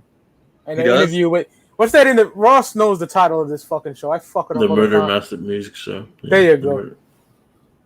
Yeah, I heard it on there. Yeah, I would love to get those albums, but they go for stupid money, man. What out with No Limit ones? Yeah, those fucking all them shit. Yeah, man, you gotta be a fucking on top of your game dealing with No Limit, bro. It's not fun. Trust me, like. Nah. A lot of those artists were like one and done too, like Prime Suspects, Gambino family. They were like one and done. Dropped one album with No Limit, and you never heard from them again. No. The Ghetto Commission. That's the Ghetto one Commission that stings me. Yeah. That stings me the most because it's so good. Yeah. That's a great album. So happy I have that with the yellow tray and all that fly shit. Yeah, I got that one with the yellow tray. It's a great album, bro. That shit is hard. Slept on. Yeah. Last good thing Cube was involved with was Bow Down. That was a great album, but he's did good stuff after that. I would say I agree, kind of. The last great thing. I like songs here and there of probably each album, but I wasn't as gangster as Vince McMahon.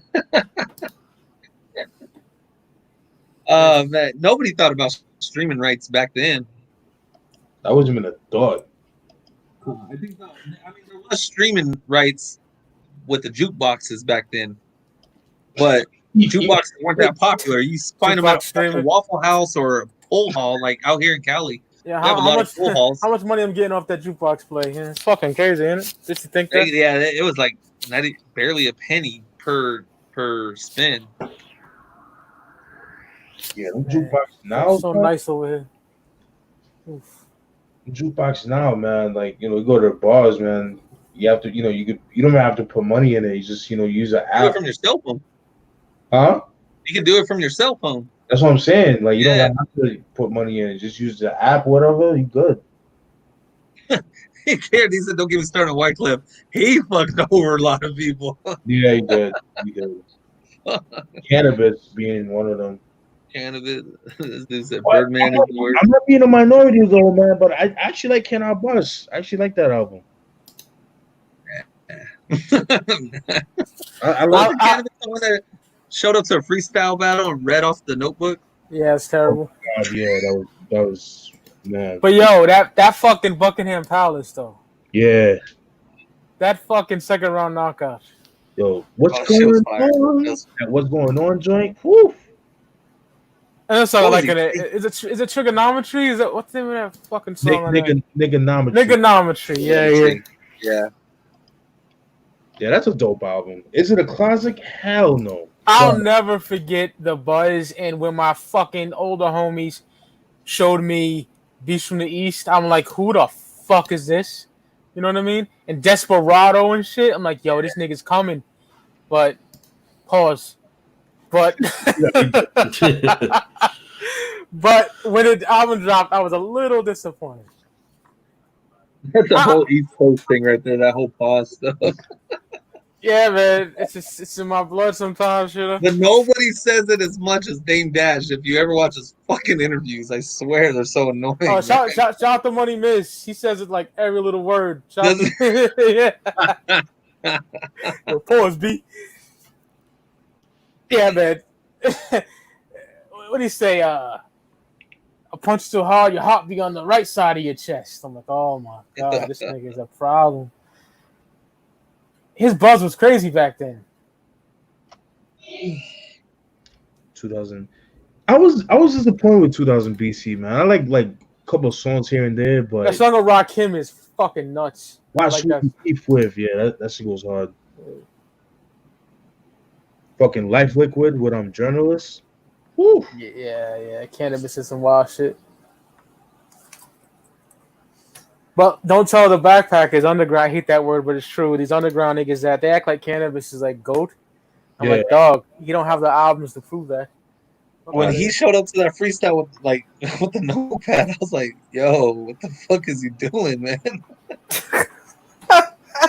That shit is embarrassing, man.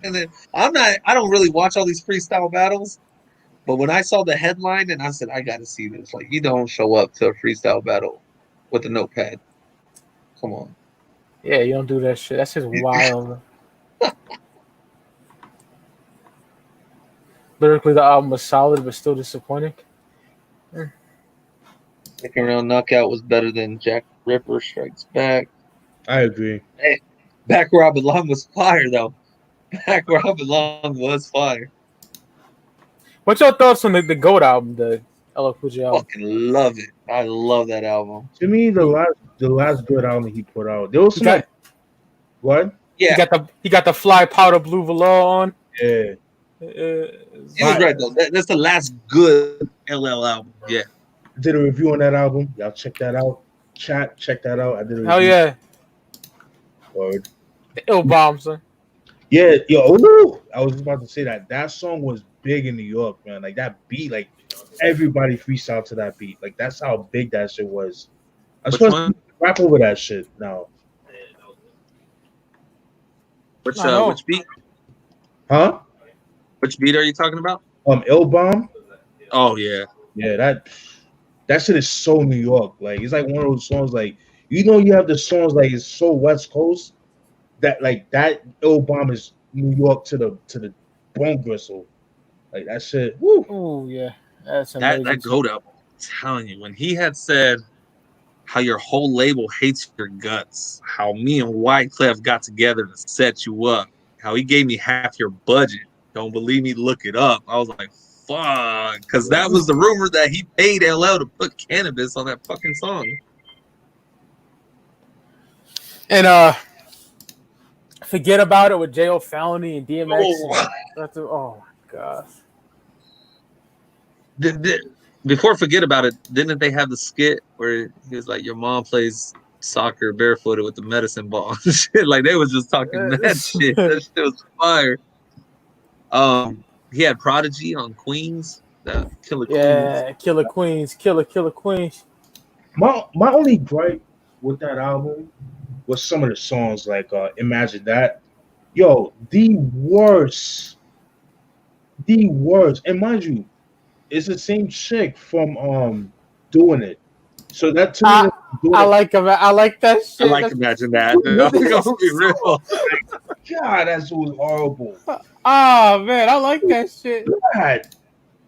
The beat. Oh, that beat. Imagine being in the club with a bitch with a nice fat ass. Don't tell me that bullshit. What? Oh. Smack that ass. Let it bounce back. Look, come on. Come on. You could come on. Fucking a bitch at the job on a coffee machine or some shit. Like, that's a great song. I'm telling you, even Homicide was fire. You Can't Fuck With Me. What else was fire? Homicide was just great. But You Can't Fuck With Me, where he talked shit about Jamie Foxx, because Jamie Foxx had just sued him for that whole mishap on that movie, Any Given Sunday. Yeah. Jamie Foxx was a little bitch. He can't take a hard tackle. Word. That song with Carl Thomas I thought was dope. This Is Us. Yeah. Show's dope. I love that album. I'm one of the few. I love that LL album. I think that I love Bad too. Bad from 80. Oh yeah. 80. Oh yeah. It's a great album. The sound quality is absolute trash. They need to remaster that motherfucker, man. They should, yeah. Yeah. Bigger and Duffer, man. Yeah, I love Bigger and Duffer. I prefer that over the radio album. So do I. Yeah. I'd do that. I'd go with that too. Mama Should Knock You Out is his magnum opus to me, for me personally. And then after that, it's Mr. Smith. I'm a Mr. Smith person. Yeah, me, Rick, I fucks with you. Yeah. I'm But Mama Said Knock You Out is amazing. Molly Mall did underrated. Molly Mall did his thing on Mama Said. Molly Mall did his thing on Mama Should Knock You Out. Oh yeah. I grew up with that. My uncle bumped that on tape every day, bro. Like, come on. But that that's was my introduction to Mama Said, the song itself. It was like 91. What do y'all think about 14 Shots of the Dome? Love it. I love that album. I think that's one of the most slept on LL albums. Very. Because, a lot of people say like, oh, he's going gangster, blah, blah. But like, no. I think he hardened the image a little bit because Death Row was out at that time. Like it was like that's what people were listening to. So not only that, but not only that though, but you know how New York cats, or pretty much not just New York, but niggas like everywhere, like worldwide, everybody's doing this whole trap shit. So gangster rap at that time was the same thing. Like he just kind of gravitated towards thing, but he was a street cat too. Like LL's always been a street cat. I mean, he was no gangster, but he wasn't no punk. Like he hung out with Alpo and all of them. Right. Exactly. Yeah, he did. So that's what I'm saying. So when people was like, oh, he's trying to be gangster, but people always gravitated him towards like the ladies songs. Yeah, that's where people misconstrue it because they hear "I Need Love," right, and all this other shit. They think that's all he is. Talk about Around the Way Girl. Mm-hmm. Talk about bad LL Cool J songs. Oh, the fire ones off Walking with the Panther are good, but the bad songs on there are fucking atrocious. Yeah, there's some really bad songs on that record. Like One Shot at Love, you could tell he was just trying to make another "I Need Love" track. That's all he was. That two different worlds shit. I want to blow my fucking head off. That shit is so bad. Woo. Yeah, he came back with a vengeance with Mama Should Knock You Out, thankfully. There's plenty of pictures and videos. LL hung out with Rich Porter a lot. So he was around that shit. So I think 14 Shots of Dome. Yeah, I mean, it was cool because West Coast had the gangster shit. So LL was like, well, New York ain't no punk either. Let me show you. And he did his thing. But yeah, LL did hard shit before. Bigger and Duffer is a hard record, bro. What the fuck? Yeah. You know what I mean? He did. But I ain't met a motherfucker that can do that yet. I'm a big L fan, dog. I'm better. My rhymes are good. I gotta go make. I love that track. Yeah, fuck it. Are we gonna do this? Let's do an LL Cool J breakdown. Yeah. Well, not everything, but that's just. Yeah, because I'm not gonna go listen to Authentic and Todd Smith, and I'm not listening to those. Let's do top five LL albums. All right, top 5 LL albums. I'm down. That could be next Saturday, and then we'll work on the Rap-A-Lot joint. Let's see, next Saturday's 4th of July. Oh, fuck that. Then we'll figure out something. I mean, I could still do it. I could do it. Yeah, because I get off at 5. Oh man, J Royale's second album. 4th of July. Is next week. I know he just barely shipped out the album I had ordered from him 2 months ago. Damn, my bad about that. No, it's not. It's not your fault. He hit me up and he said he's been working on that. This is a couple weeks ago, and he's like, "I've been working on my new album. I apologize to the fullest and this and that." I think he gave me a discount code for his new album too, like so much % off and everything. I'm like, "Hey man, you apologize. We're good. We good. It's all good. I'm not stressing it." I have his phone number. Like, he's a real dude. That's dope. He's dope. Yeah, he responded right away. But we do top 5 LL albums. Yeah, I'm with that. Down. What LL albums you like, Ross? The Definition 10. No, I'm way joking. Relax, bro. I'll be Mr. Saudi Arabia over here, man. Don't do that, man. Listen to me. No, Headsprung. On 10, though, that 10 Million Stars track, I thought that shit was fire. No, I'm with that you whole guys. album is garbage, but that 10 Million Stars track is fire. No, I'm with you guys. I like the 90s stuff and Bad. Yeah, that's like his best shit. Oh, no, apart from A Phenomenon. That's a bad album. I don't like that. Oh, it's terrible. Yeah, it's not a good album. Father's the only thing I like from that album. Something like a phenomenon. No. Oh, it's so gay, wasn't it? Hey, didn't he do that song for that shark movie also? Was that on Phenomenon?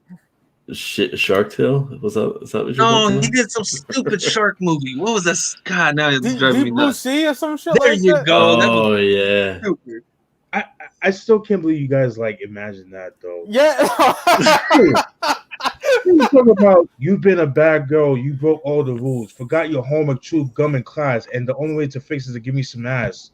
Nigga, come on, you can do better than that. You can do better than That's that. some pedophile shit. That's Yeah, no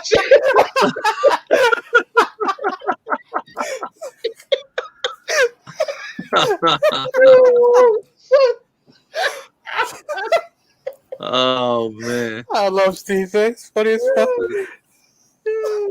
I think that song is dope as fuck.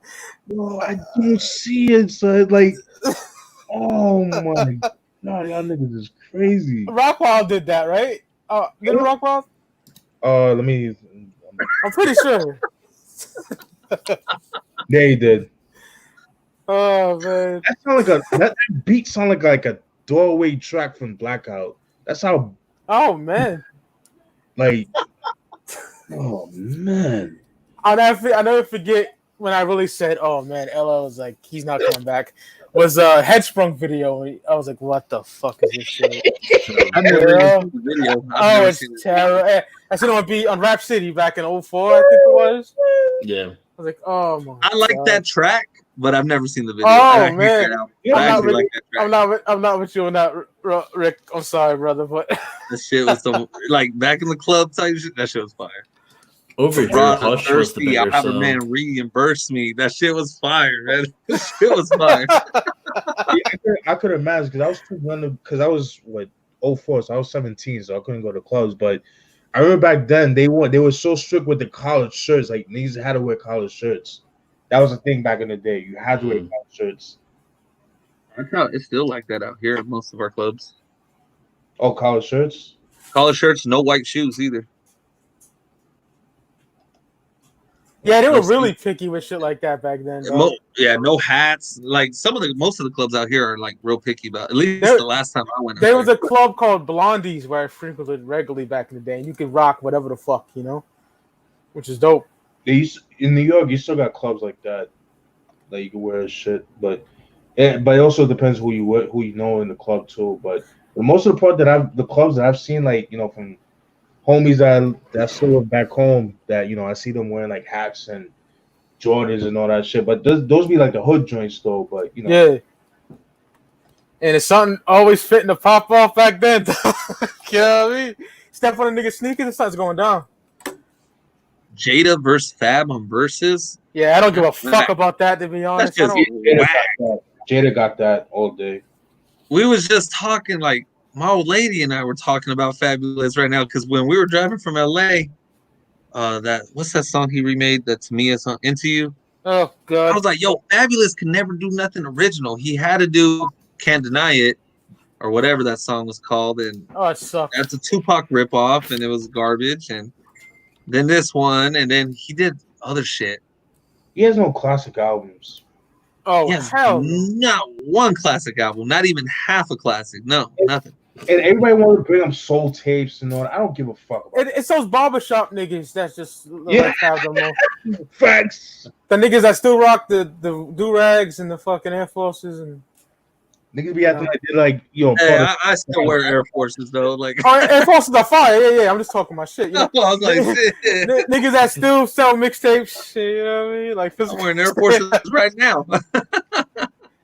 Coaches right there, man. Yeah, I'm not fucking with Fat. I like his mixtape shit, but Control Myself with J-Lo. That's a stupid fucking song. That's such a stupid LL song.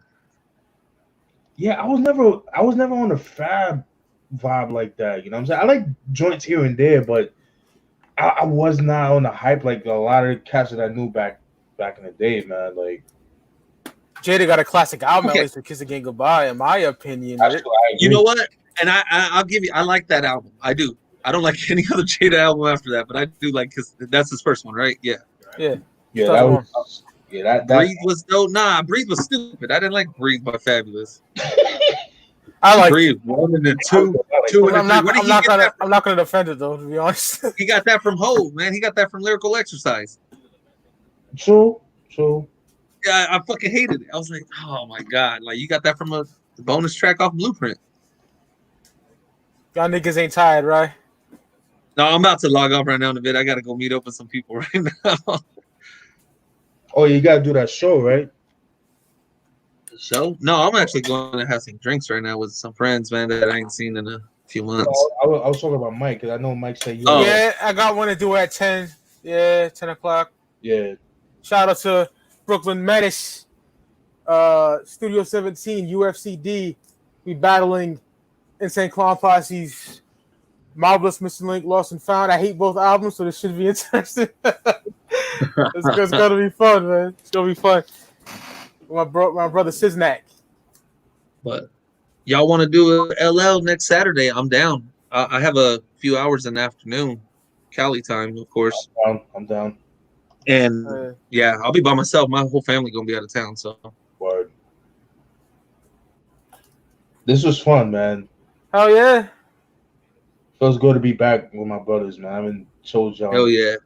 You down with that too, Ross? The top 5 LL albums? I don't know. I'm not familiar enough to do it, really. Oh, man. Oh, then let's find something we all could do, though, man, because we all got to get it from this.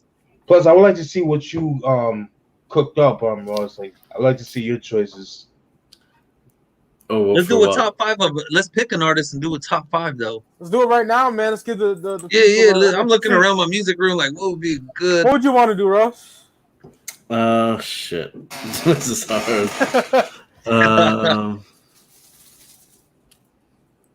Who's someone we haven't really talked about that much?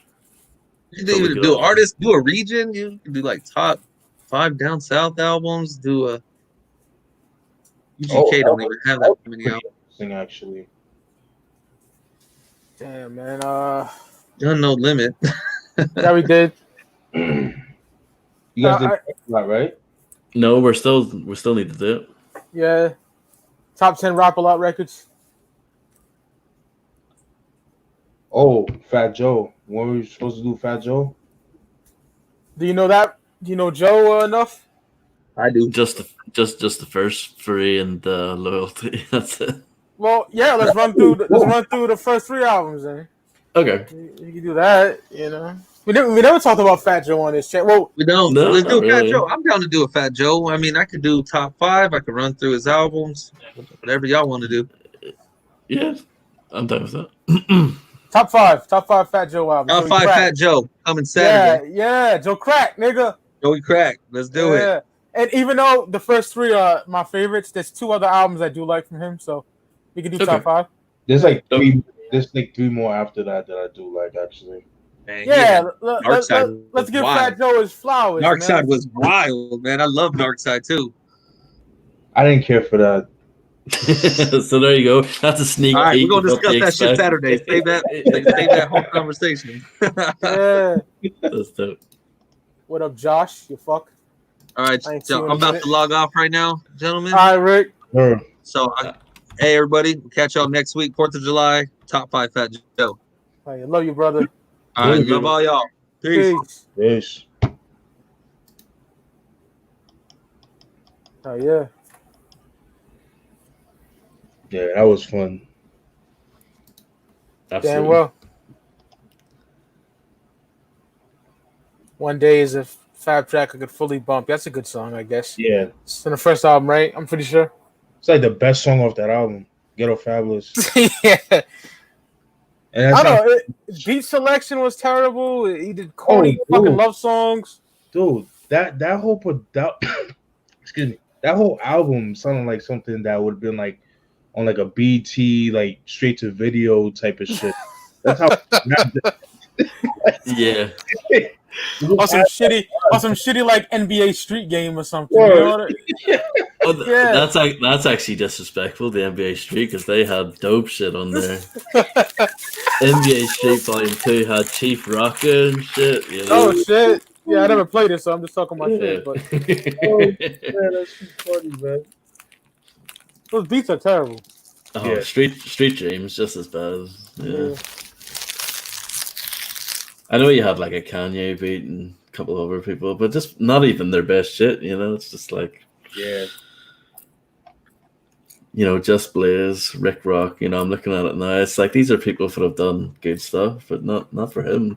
You know, I think they just did it just be nice to do a favor or something. That's how I see it, anyways.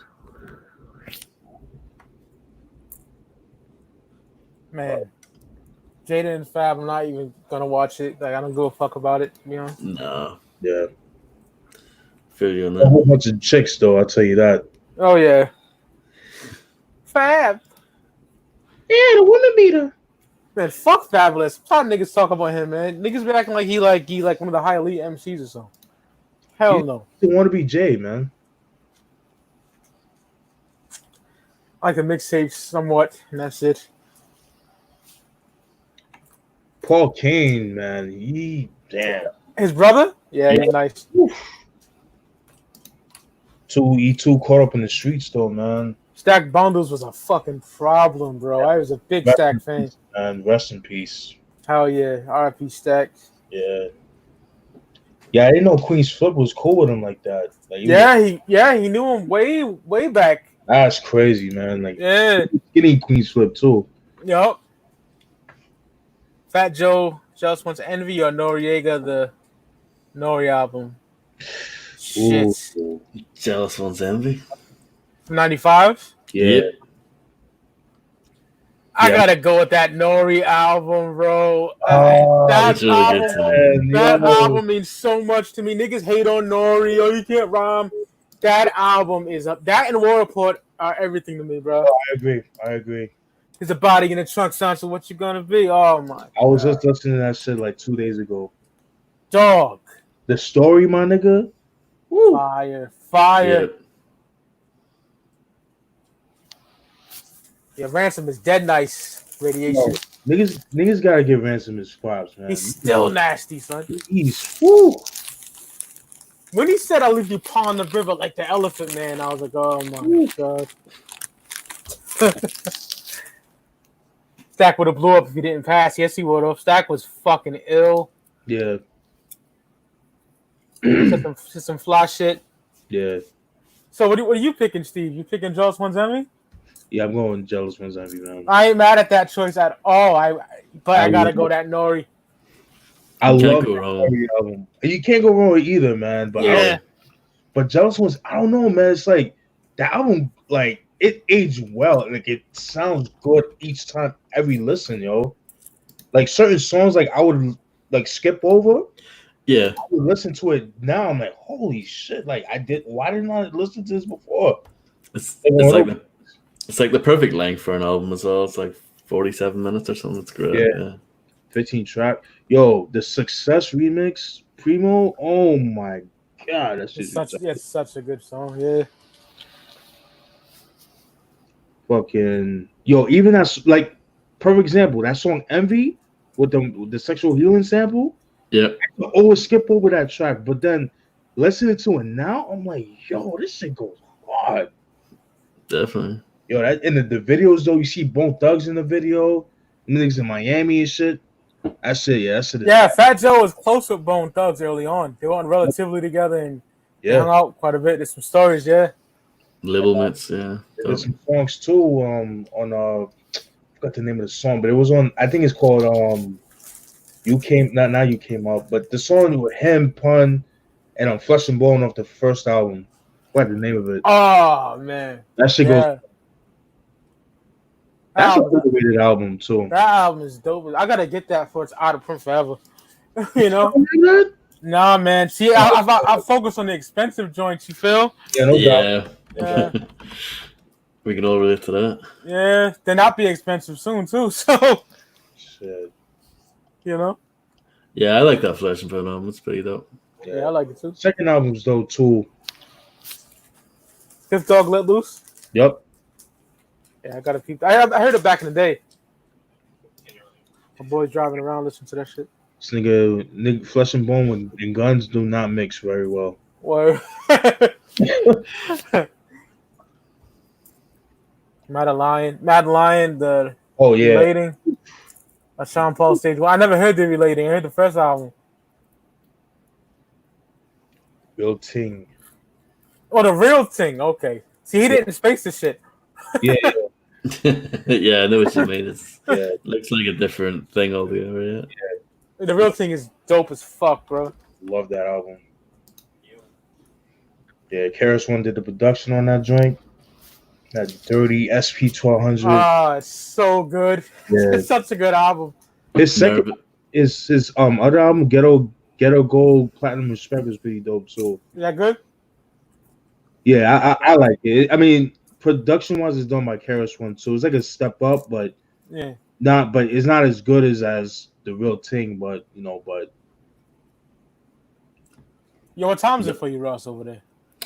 1:45 in the morning. Damn. we could end it, bro. No, it's fine. All right. I don't mind. All right, me neither. I'm trying to kill time. Still having fun talking to my nigga Steve. I ain't talked to him like a month. I know. It's awesome. Oh, I know. Been quite busy, man. Oh yeah, definitely. Definitely, brother. It's all good. Yeah. I just like catching up with you, man. Oh, of course. Yeah. Nervous Records. That's one of my favorite logos for a label. Yeah, it is. Yeah, it's fire. Yeah. Black Moon was on there, right? On fucking Enter the Stage. Yep. Yeah. And they screwed them over, man. So because they didn't make no money off of Enter the Stage, so they refused to make a second album. So out of spite, they just grabbed like all like the B-sides and the demos and all that shit. They put out for they made for Nervous Records, and they put out Digging in the Vaults. I'm glad they did that though, because that's a fire compilation. I agree. Another album that I did a review on too. Check that out. Oh yeah, check it out. Check it out, bro. He, Yeah. Steven influenced me to do my thing, so keep it. It's a fucking. It's the greatest thing that ever happened to me, man. Seriously, speaking Clout, it's like, mad people tell me, Mike's an encyclopedia. All my Bender Boys homies always praise me, and I told them, it's so good to have a show with a nigga that you were good friends with and you look up to in a way.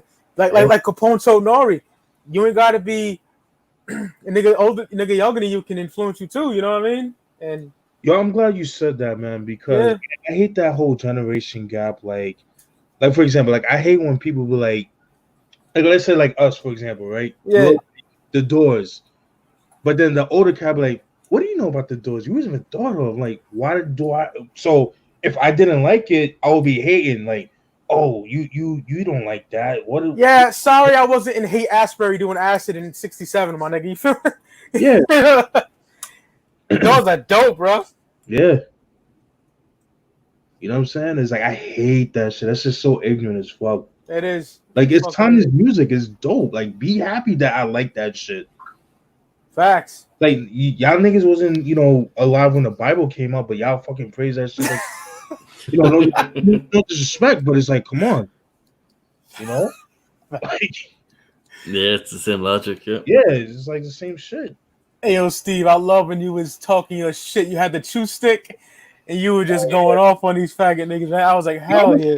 Doing that more. I'm gonna start doing that. Since I random things that irk me. I know a lot of people want me to do that, but I don't want to. I don't like rushing that. I like to take my time with that. So, it's been a couple of years, but for now, I'm gonna do just an IG till I warm up, and then just kind of thing. But gotta get shit off your chest, bro. Yeah, man.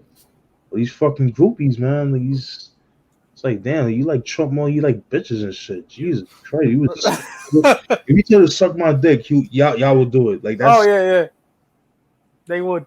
They would, yeah. It's like, oh my god, a pre-com. Oh shit. Yo, Steve, I loved your reaction to imagine that. That was good. I can't believe y'all niggas like that shit. That was funny as fuck, bro. Yeah. Oh shit. Yeah, man. It's like I was so disappointed, man. I was like, when I was doing it, because I read the lyrics and then take notes and things like that, and it's like, hold on, it's like doing it part 2. It's like, what kind of like, come on, man. Like, doing it, the first one, that shit was ill because dog, I like that video too, bro. Yeah, the video was so fucking dope, man.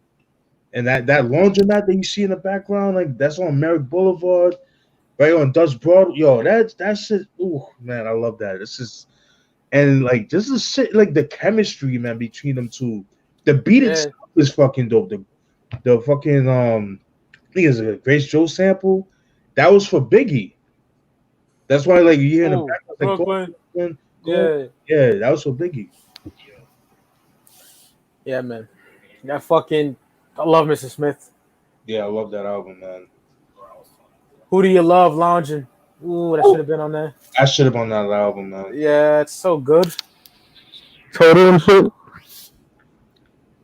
How you doing, miss? My name is Ella from Queens. Yo, you know what's crazy? My only gripe with Mr. Smith, though, but thank God for YouTube, though. One of my favorite songs, but I think is a slept-on track, No Airplay. If you listen to that joint on the album, it's heavily edited. But if you go on YouTube, like, there's like an uncensored version. Like, it's like, why the fuck didn't you put that on the album? And Def Jam was known for that. If you notice that, like, that song, Slipping Off Rest of My First Blood of My Blood was edited. Still not a player. Still not a player. Streets is watching. Yeah, that bothers me. Yeah, it's like shit like that. Like, come on, man. Like, so I don't know because I know with Slippin', the reason why it was edited is because Grover Washington Jr. Who he sampled from, was like, the only way the song will come out will be I will let you have it on the album if you edit it. But that one you can find on YouTube, like the dirty version. But you know, it's like things like that. It's like Def Jam was like weird like that. So yeah, it's frustrating. It is. Fucking samples, man. I love it, man. But it's just like, I don't know. Hip hop would not be the same without samples, man.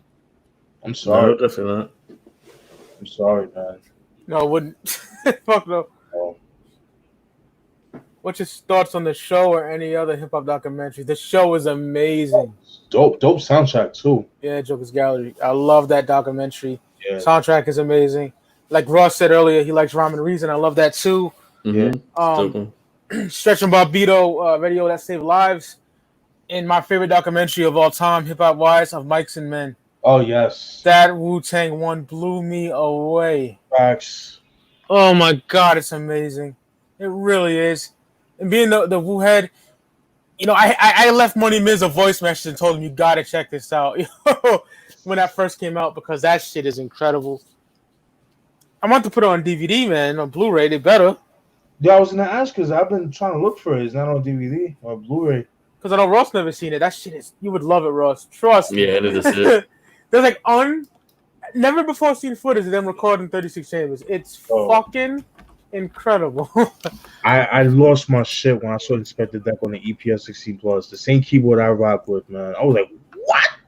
Like, oh man, I could only imagine what he was making with that, man. I would have loved to hear what he was making with that, man. Yo, Doobie, I'm down to do that. I'm pretty sure all these fellas would be too. Yep. Oh, I would do it. Okay, yeah. No one talks about him. Nope. Facts. I love the Trifling album. Fucking so good. Yeah. For Life is my favorite album. Same, my favorite too. That Dippin', both versions of Dippin', man. Yeah, they're both really good. God, I love it. Yeah. Yo, the remix to Dippin' though, that to me, that is, you can't get more West Coast than that. That beat, oh my, that's that like 7 p.m. sunset rolling with the 6-4 type shit right there. I only knew him as a featured artist before '96. I seen that video and I was like, oh my god, shit is fire. Yeah. King T, man. That album, that For Life, man. Woo. Super nigga. Oh, yeah, it's a good song. He rhymes so dope. I love how he raps. Yeah, fucking Biggie was influenced by him. Yep. Big facts. You could tell, like, you know, just like, especially in like his early production, like his early stuff, like pre-Ready to Die. If you listen to some of his early stuff, yeah, definitely. Biggie loved West Coast rap too. He loved it. Yeah. He just T40, but yeah, he loved the. Well, even with that though, that might have been exaggerated / taken out of context for the context of a magazine, you know, because magazines were shady like that back then. Absolutely. Yeah, you know what I mean? Absolutely. Magazines had Phil Ensemble saying which death on Dimebag and shit, you know, dumb shit like that. Yeah. Yeah, man. Go ahead, my bad. I was just gonna say, I wish King T's career kind of was a bit better. You know what I mean? It's like after the 80s and 90s, he's just disappeared. It's sad. Yeah, I just think because, like, you know, he wasn't about the spot. Thank you, Joe. Like, you know, probably just more like a private life and shit. Like, I think after the whole Side Kingdom Come, you know, when that shit happened, it was like, all right, fuck it. Like, yeah, I wish that came out. So then, I still haven't. It's fantastic. It's really good. It's really good. Yeah. How about when the AC gets too cold in your house? that's a good problem. But I shut that shit off. AC units, man, like on the windows. Whoo. Yeah, I love that shit. That's why I don't stay in my room. I stay out here in the summer, you know? Yeah. Shit is fucking horrible in my room. That should be feeling mad good, man. Oh, it's fucking beautiful. I can imagine the light bill, though. Woo. Yeah, that's why we shut it off sometimes. Like, rather, and then with this COVID going around, I'm not going to be out, you know. Like, you got to get that good air, bro. Facts. Funny story, man. Like, this is like around 93. So this is when I was living in Queens. I was like 6 years old at the time. And I was in my parents' room. I was a wild nigga, man. I was a wild, mad hyper. Fucking, I don't know what the fuck I was doing. Like, I think I was doing like baby powder in the AC unit and shit like that. Oh, yeah. Jesus. And then like I think like I accidentally opened the window, and the fucking AC unit broke. Boom! I'm like, oh. So I got my ass whooped, my nigga. Like, woo!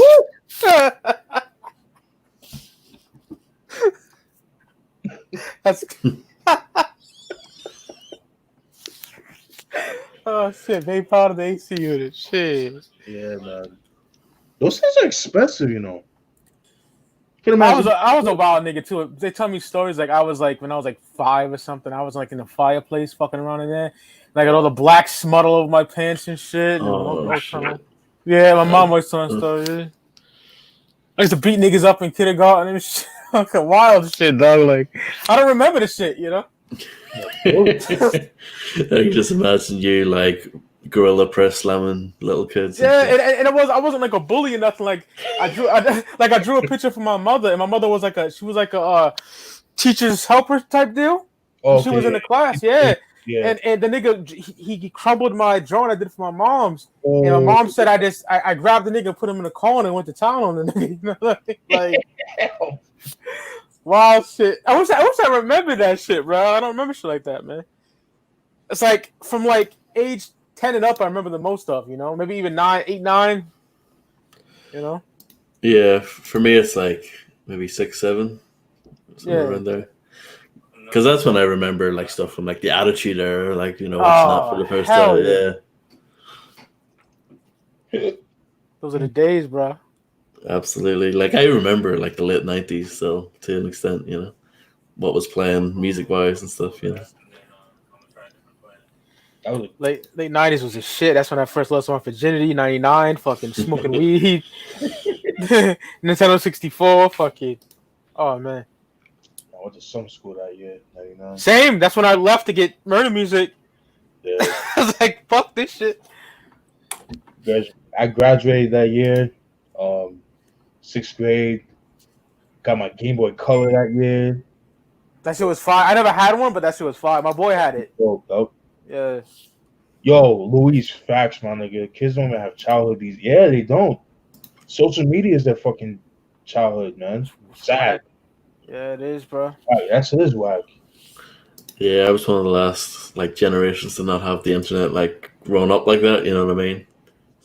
You know, we still grew up with toys and shit. You know what I mean? Yeah, hell yeah, action figures, man. Like when toys were built, like they to last. Nowadays, like you fucking flip your finger to a toy, that shit'll fly off and shit. Yeah, crazy. VHS tips and everything, you know. Like y'all know my story. I gave a fuck about the internet until 2009. I remember. I never had my own computer. I used my ex-girlfriend shit if I ordered a CD or something. But like 2009 was the very first time I got my own joint. You know. It was pretty terrible too. It was pretty terrible too. Like it was. We're gonna say, Steve? No, go ahead. My bad. No. I just said the desktop was not that good. You know? Yeah, your first computer, yeah. Yeah.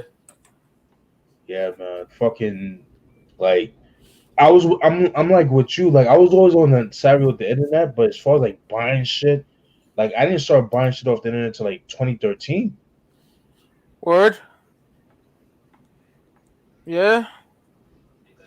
I just started going hard to around that time too. Probably. But little earlier than that, because that's like early on. I got like off my girlfriend's laptop. I got like Eternal Affairs and shit. Oh shit. 07 maybe. Yeah, a long time ago. Yeah, I love that album, man. We gotta do a review on that. I was just talking about Pharaoh. You was here, Steve, and I'm talking about Pharaoh. Yeah, we can do a review on that. I fucking worship that album. Yeah. Fantastic, yeah. Yeah. It's funny because I remember shots to my nigga A, man. She's on the block and shit. Like, back then, because like, you know, I think didn't like Eternal Affairs and Black on Both Sides first came out around the same time? Yep, exactly. They were getting promo together and like the sauce and stuff. Yeah. And I was all about Eternal Affairs, but my man was telling me about most. That was not only listen to that shit. But then when I first heard hip hop, I was like, yo, that shit is and I became a fan since then, man. I love Most rode that beat so well, bro. Like amazing song. Yeah, the first time I heard them was them both together on that Oh No track. First time I heard them. Man. Oh no. Yeah. Love that. Oh shit. Yep. We had MTV Bass, which was like that was like the closest thing we had to a hip hop like music channel. And they played that a lot. And I heard like Simon Says after that, which is kind of weird. Like I heard it afterwards. It's like, oh, this is that, you know, the Pharaoh guy. Yeah, it's dope. Yeah. Ding ding ding ding. Oh my god, that was a fucking banger, bro. Yeah. Oh man. I might be in a minority, but I didn't care for the remix. It was okay. I like the original. I like it. Yeah.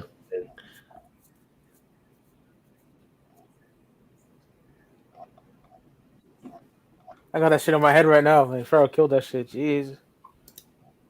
Simon Said, yeah, that's just so good. It's a good song. My favorite song is the softest shit on there. I don't know why. I love it. The Light. Yeah, that's a dope song too.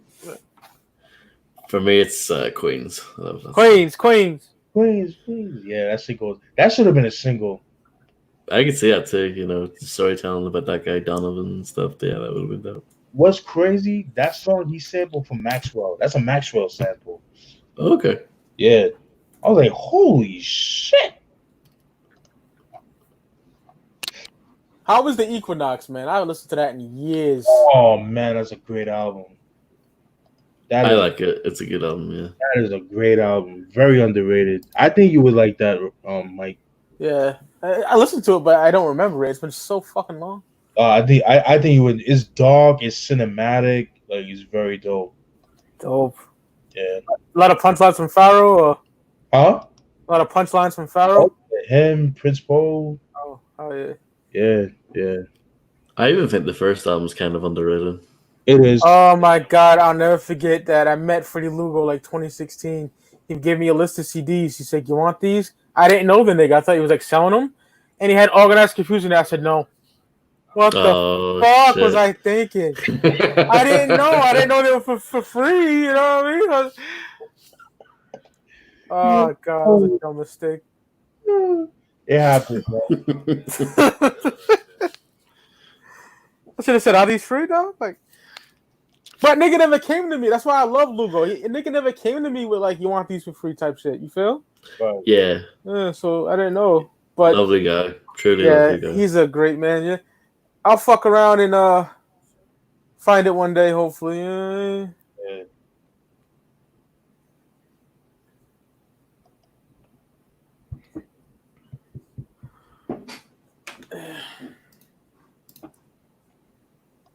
What's your thoughts on Fushnikins? Y'all fuck with them?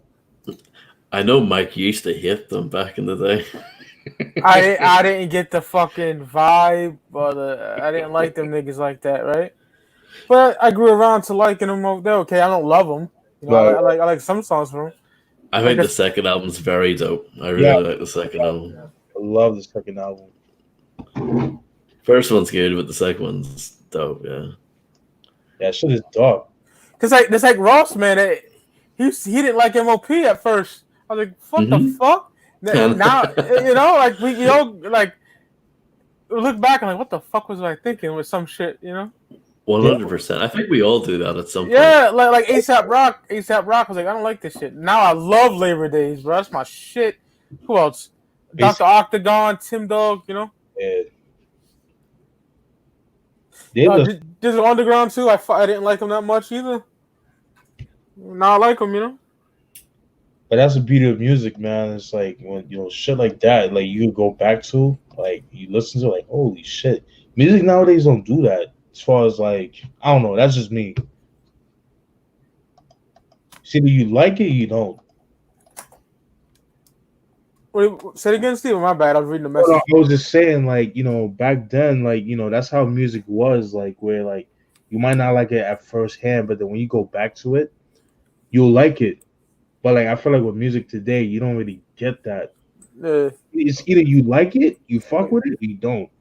Facts. I guess it's kind of hard to say though, because we haven't lived the time yet, so to speak. You know what I mean? So for like albums say coming out in the last 2 or 3 years, we haven't quite given them enough time yet to see if they, say like in 10 years time. That's true. If we go back, so yeah, but I know what you mean though. Yeah. Totally. I might listen to ELE tomorrow and love it. You never know. You never know. Stranger things have happened. I'm waiting for that. I'll tell you when I get around to re-listening to it. But yo, Ross, there's a song on the Nervous Breakdown album by Fushnikins. Yo, it's called Vision 2020. Oh my! Yep. I listened to that recently, actually. That beat is Mike. Yo, if you like There Was a Dark Side, you will like that song. Shit. It's dark. It's definitely dark. It's dark like that. I can see Redman ripping to that shit. It's like, damn. Oh. Yeah. I can get why you wouldn't like Fushnikins though. Like Chip Foo's that's a weird style he's got with his like pig snorts and shit, when he's rapping. It's weird, you know what I mean?